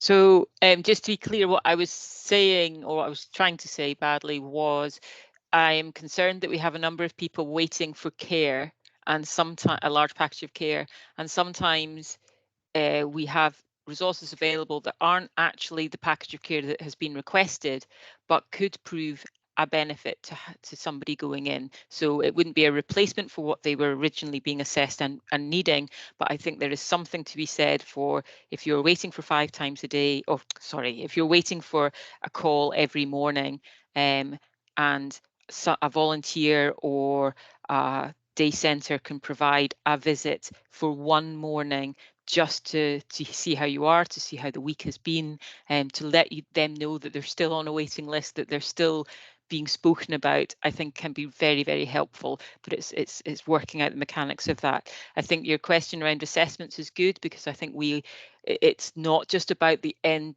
delivery of the service, but we need to go back and look at how we are assessing and what we are assessing. We should be assessing for outcomes and for needs, and what we tend to do is focus on the service that's required, and that then becomes a barrier to actually meeting to allowing people to look at alternatives to that, because we think, oh, that must be what they need. Actually, there are other services that could potentially meet that need in a different way, and that's the kind of work that we're going to try and do. So it's about the assessment process as well as about those final services that go in. Thanks. Okay, can I check if there's any other questions and queries anybody has? No, I don't see any other hands up. Laura, if I could just quickly ask you one last question. You've talked about the project team, and just to get a reassurance of, that we do things with people rather than to people, and how we get that approach as you're moving forward. So I suppose, yeah, just to be, so the project team will be wide and will be with external. So Vicel will be on there as our community first. Our external providers will be on there.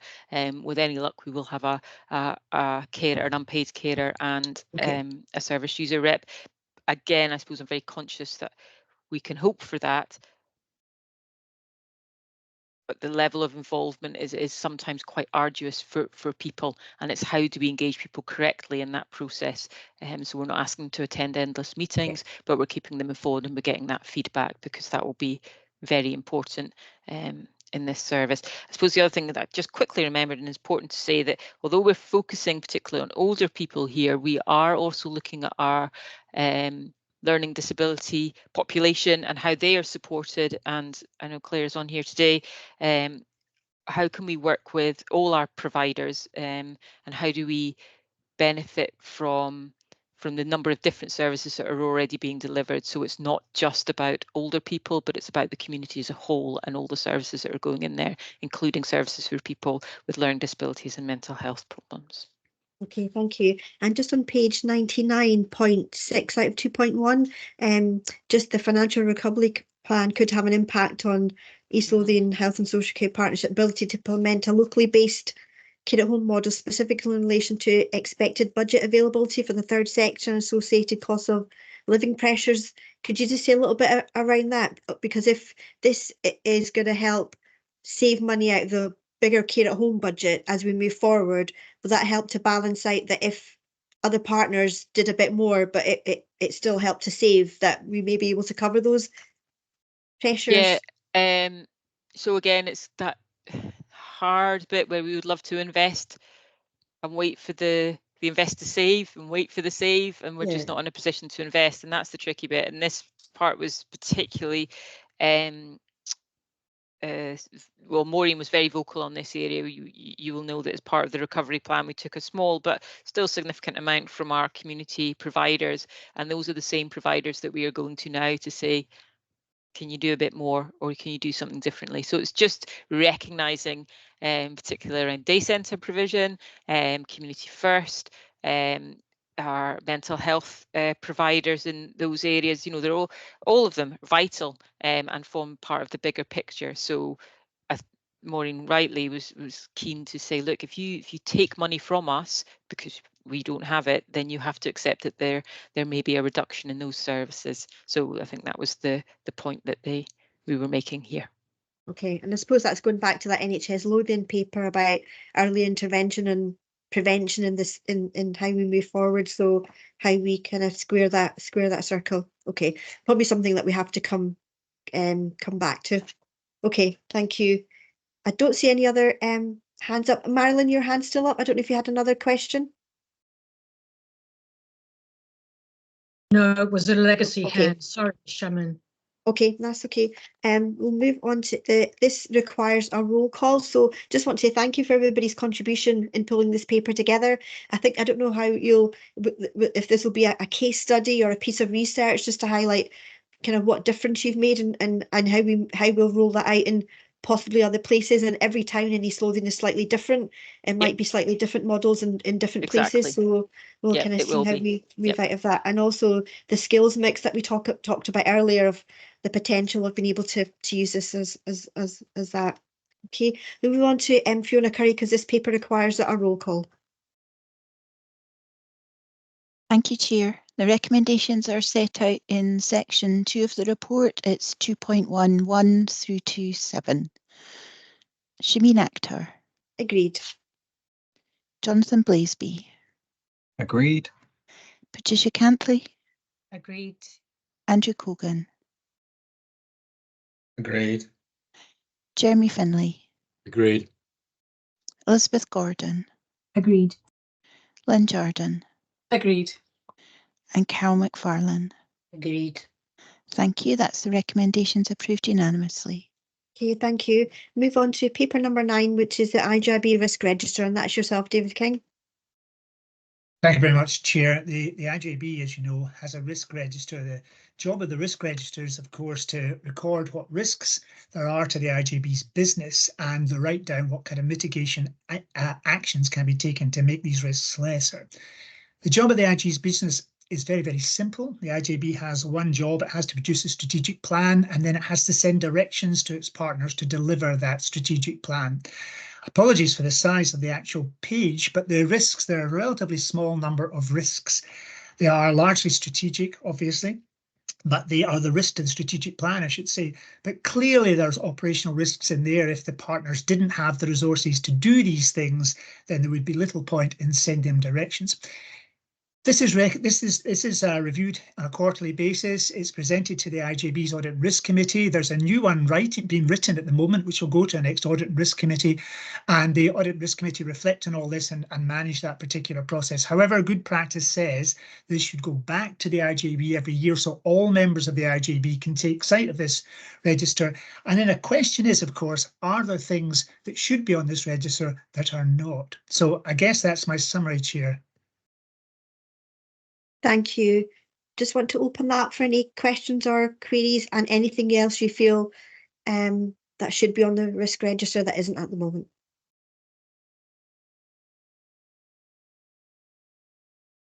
Councillor Jordan. Thank you very much. Obvious one for me is going to be this is a risk register that has been taken to a previous audit and governance, and I'm looking at the date due on each of these items. So I'm presuming that there will be, it's not a case of these risks have been either, let me think, it's been a long meeting. Is it a case that these still require these controls in place, or is it just that the update expected for the next audit and governance will pick these up? Sorry, I wasn't very clear. We've reviewed the risk register. We've changed all of these things. We've changed the dates if that's appropriate. We've noted what actions have been taken. We've gone back through all the mitigations quite clearly. I didn't want to present that to the IJB until I presented it to the Audit Risk Committee. So yes, all of these things have been taken into account. Okay, this is as it stood at the last meeting. Okay. Okay, is that okay, Councillor Jardine? No problem. Okay, Councillor Findlay. Yes, thank you, Chair. Just a minor point on the risk register under 3925, the last one. One of the actions is number 9, use primary care transformation fund to improve access in the west of the county. I just want to check that that's not being used to ignore improvement to access in the east of the county as well. I mean, I'm well aware that there are larger problems in the west of the county, but we still have access problems in the east. So I just want to make quite sure that the primary care transformation fund is being used to increase access in the east as well. Yeah, that was a thing that had been put on a couple of years ago and should have been taken off. And in actual fact, when we've reviewed it all, we've changed it. But I did not want to change the document we already discussed before it came to the IJB. I was aware you mentioned that at the Audit Risk Committee, so I was aware of that. Okay, thank you.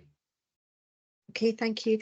Just one thing I wanted to raise. I know the Lothian Local Medical Committee had recently produced a report. I know Mr. Hardman has been part of that grouping, have raised a number of risks. While it's not a direct relation or we have direct control over, but it does impact on delivery of some of the services. I just wonder, where would that risk sit with us?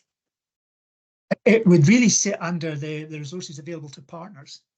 Okay. So in this particular case, you know, NHS Lothian wouldn't be able to call on their colleagues in the primary care service, I guess, and that the risk is, of course, that would impinge upon the delivery of these things. So it's the resources available to partners, and partners kind of broad here, because I appreciate that GPs don't necessarily work for NHS Lothian, work with it on NHS Lothian. Okay, thank you. I just want to check if there's any other questions or queries for David. Don't see any other questions or queries. David, thank you very much for the paper. And I know it's a small number of risks, but they're very significant risks for all of us. We know that we're one of the fastest growing areas in Scotland, and we're growing faster than the National Office of Statistics had predicted. And we've got a rise in demand for services right across the board with shrinking budgets. So we do face, you know, quite significant challenges in those risks that you've highlighted there. I know that the Audit and Risk Committee will be keeping an eye on that, and we will be coming back to this on an annual basis as and when it's been updated. Okay, thank you. And I think this doesn't require a roll call, and it's just here, it's a recommendation for noting. Are we happy to note that? Is that agreed? Yeah. Okay, thank you. Move on to agenda item number 10, which is the financial outturn 23-24, and that's yourself, David King. Thank you very much. Again, apologies for the late delivery of this particular paper. This goes back to, there were three finance papers put in front of the committee and the board in March. And the first one of those was a discussion about the 23-24 outturn. And what that paper said was there was going to be an overspend in that financial year. And that leaves the IJB, if you look at the integration scheme, with two options. Actually leaves with a series of permutations and combinations, but two broad options. Option number one, the IJB goes to the partners and say, do you have additional funds to underpin this overspend? Option number two, the IJB goes to its own reserves. Now, we could not reach an agreement on that particular matter at that meeting, and the chair asked the chief officer and myself to go back and look at this further. Now, we now have a final position for 23-24, and we have to step through this in various bits. So if you look at section 3.3, that shows the overspend at the end of 23-24 before we take any actions at all. And you can see it says there's an overspend in our health budgets of £740,000, and an overspend in our social care budget of £1.9 million. Now that figure is a net figure. So in 22-23, there was a significant investment made by the Scottish Government into social care. A whole lot of money was given for care at home and interim care. That money has sat in our earmarked reserves over the last 2 years, and we have been using it to deliver projects, to develop services, to underpin operational pressures. As the chair says, there's a huge quantity of demand out there. And what we have done now is we have dropped the final element of those earmarked reserves into the social care position. The underlying social care overspend, if you like, is about £2.5 million. That is roughly the same number that we built into our 24-25 financial planning process. So unfortunately, the bad news is that the position has not improved. And that is part of that work which we've already done, and we've already worked all through these other matters. NHS Lothian have since written to the IJB and have provided non-recurrent funding of an additional £740,000. That breaks the health budget even. Now we come on to the issue of the general reserves. The general reserve at the 1st of April 2023, when 23-24 opened, was about £5 million. During that particular financial year, the IJB agreed to commit about £750,000 towards the Analogue to Digital Conversion Act. I hope colleagues all know what the Analogue to Digital Conversion is. It's basically about home alarms, and the old-fashioned analogue system powered those. Digital systems do not. The power doesn't come through the telephone line anymore, it comes into the house. And there's all sorts of issues about making sure these systems continue to work. That costs a lot of money. There's a lot of development costs going on in that. That money should have been moved into the earmarked reserves, and that would have left the balance in the general reserves being around about £4.2 million. So we still have a pressure in our system of £1.9 million because the health pressures have gone away because NHS Lothian providing additional £740,000. East Lothian Council have now made an offer to the IJB, and they have said we will take that pressure away for analogue to digital conversion. We'll take that away and we will put those charges against our own capital programme. That will therefore release those resources back into the IJB's reserves. Now that has to be agreed by the full council. The council does not meet till June, but that is a proposal which they have written to the IJB to make to move towards a break-even balance at the end of the financial year. So let us factor that into our equations. Excuse me. That means at that particular point in time is the IJB is overspent by £1.1 million. Now, I've said this before, I'll say it again.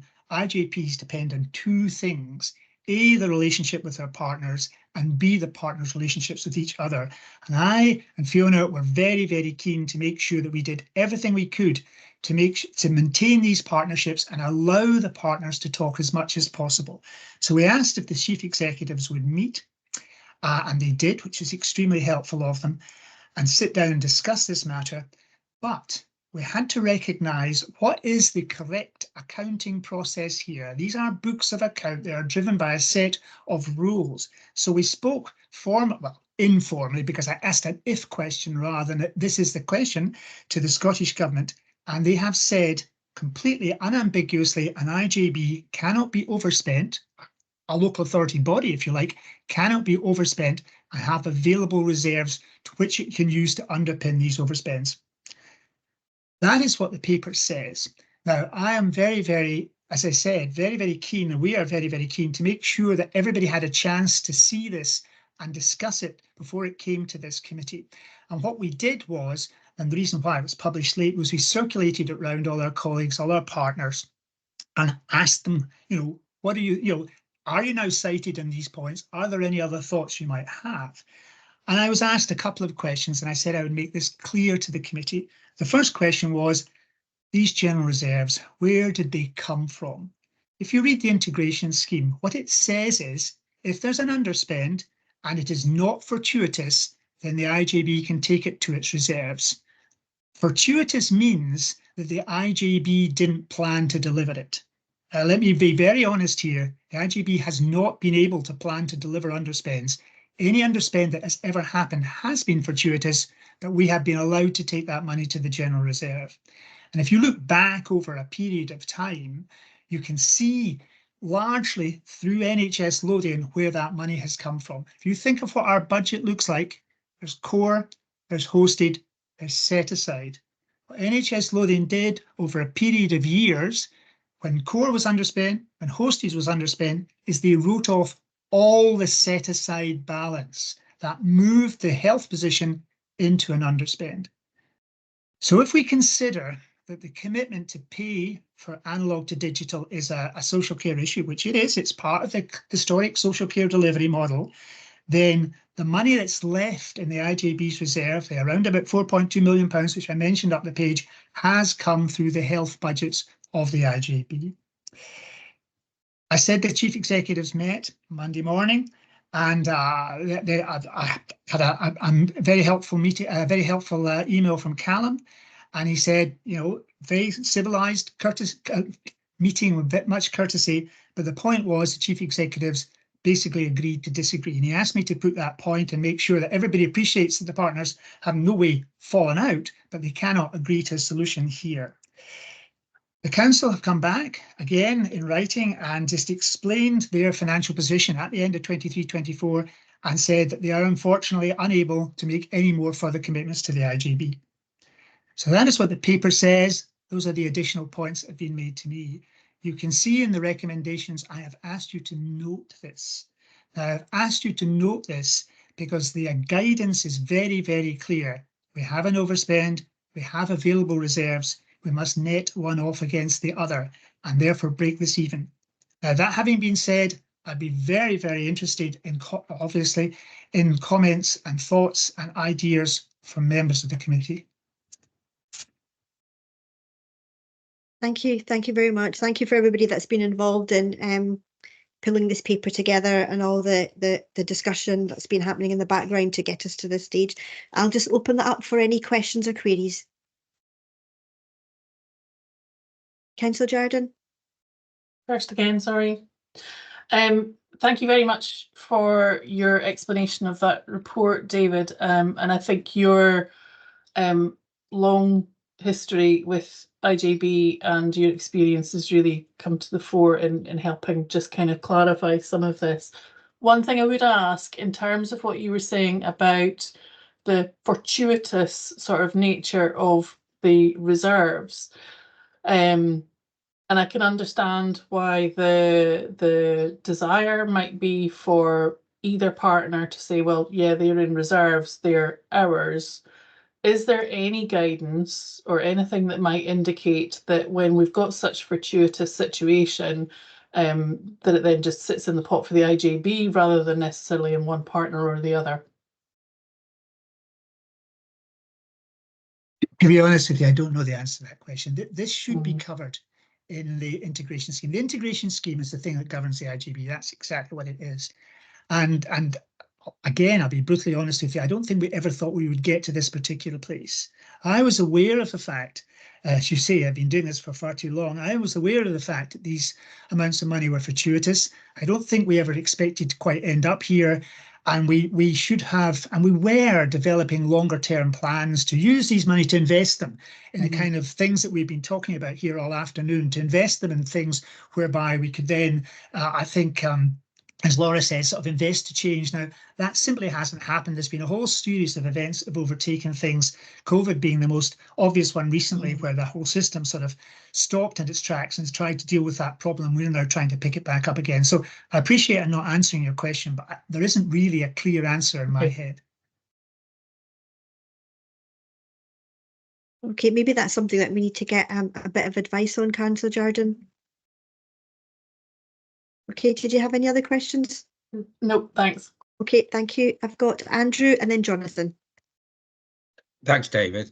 Do you want to just give us some early thoughts that you have on what the implications of using reserves to balance the budget might have on the financial position in 24-25, and how we might have to reflect upon that and maybe take some additional actions as a result of losing some of the flexibility that we had from reserves in the current year?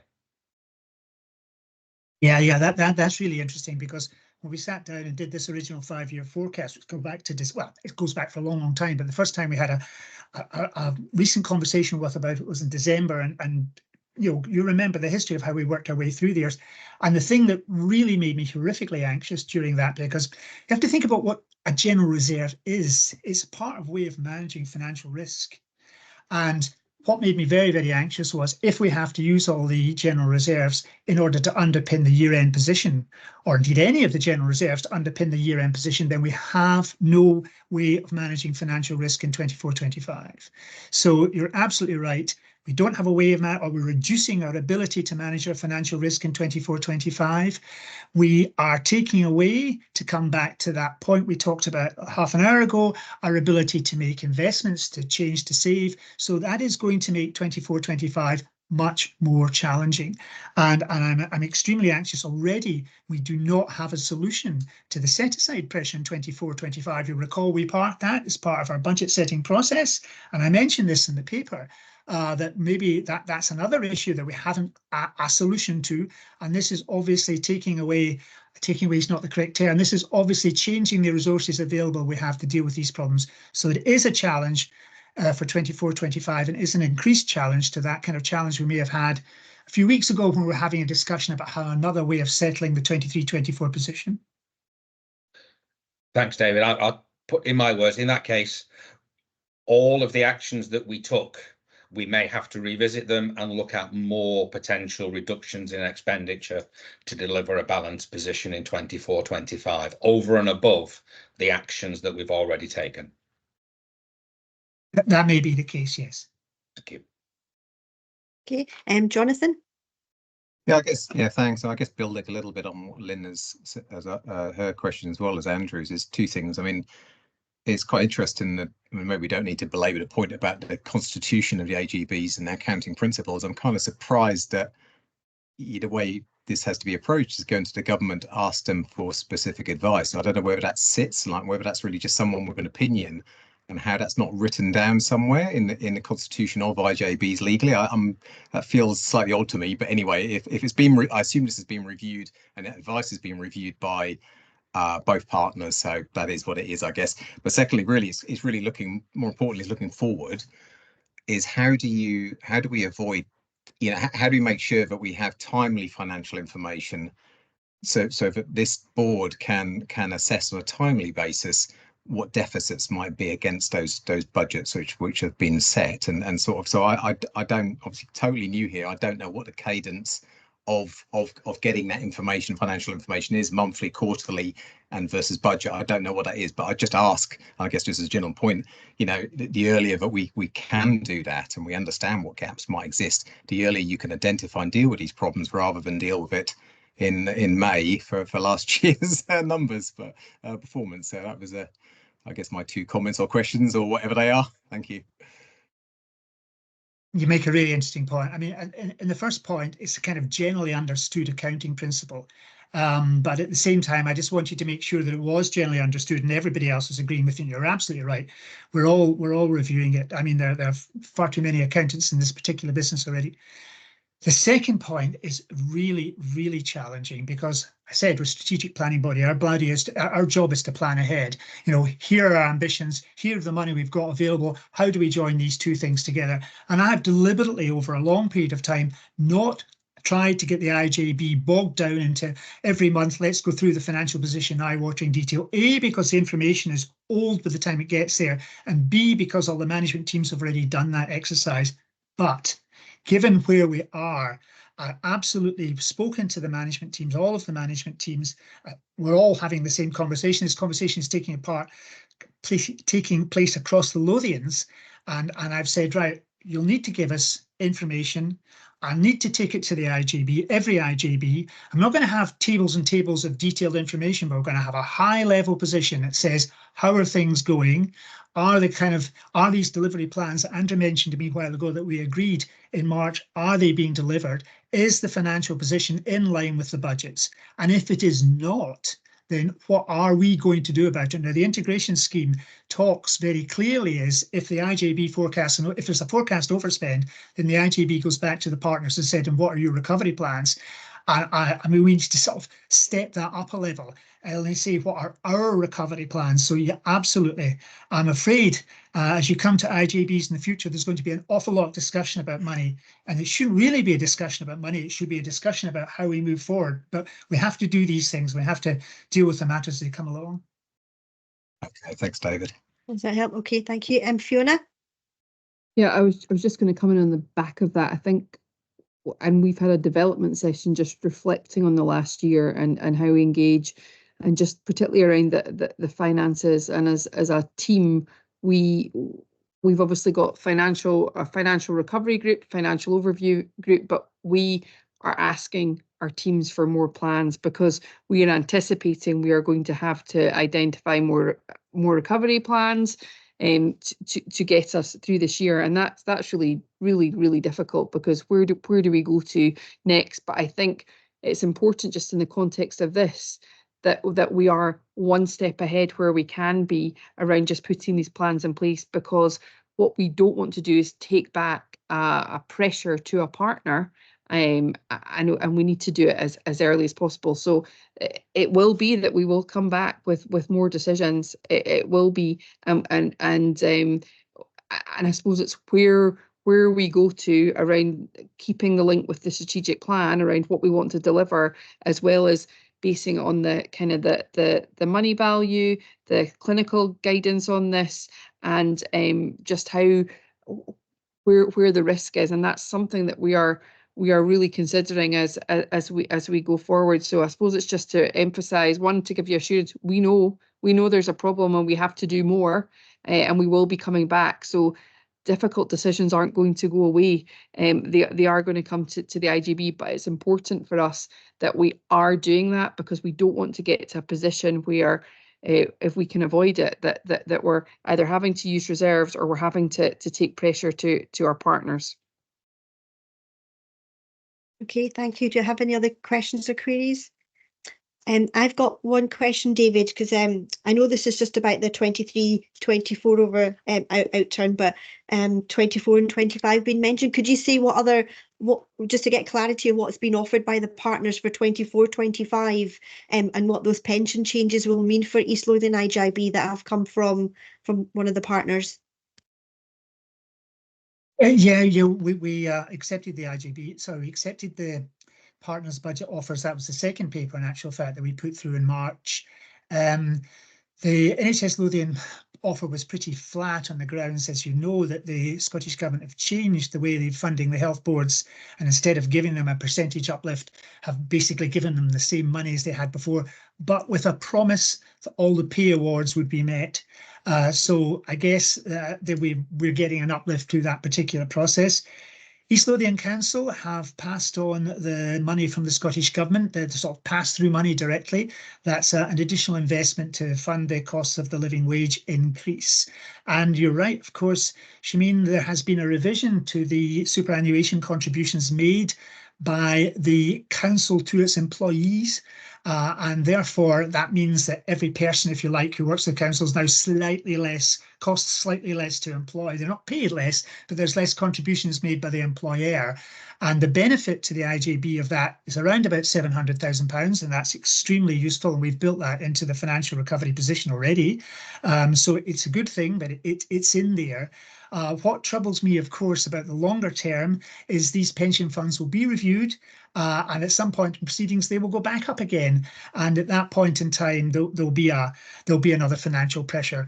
But it is comforting to know at least we won't have to argue that it was taken off and therefore it has to come back. But that it will give us perhaps a little bit of space in the next couple of years. Thank you.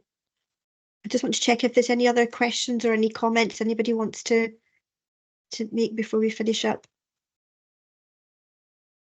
No, I don't see any other questions or comments. So the paper, I think, in the spirit of integration, once we get the resource from both partners, it's in a pot, and the spirit of integration is it's one pot to deliver our strategic objectives and to deliver the services of the Health and Social Care Partnership. And I think we're one of the partnerships that have been promoting and highlighting the good work that staff are doing, but also every opportunity highlighting the challenges that we face, and those are challenges that are faced by both partners. So I think it's important that we continue to highlight that you know, as we move forward to deliver the outcomes that government want to, that we have been delivering successfully, that we need to be made sure that we're resourced to be able to do that. Okay. This paper doesn't require a roll call. It's a paper for noting. So are we agreed to note it? Agreed, yeah. Agreed. Okay. Thank you very much. I'm sorry we went over our meeting today, but I really want to thank everybody's participation today. I think it's been a really good meeting, and really thank everybody's contributions. And I will see you at the next IJB. Thank you. Thank you. Bye-bye. Thanks for me. Thank you. Thanks. That's the recording.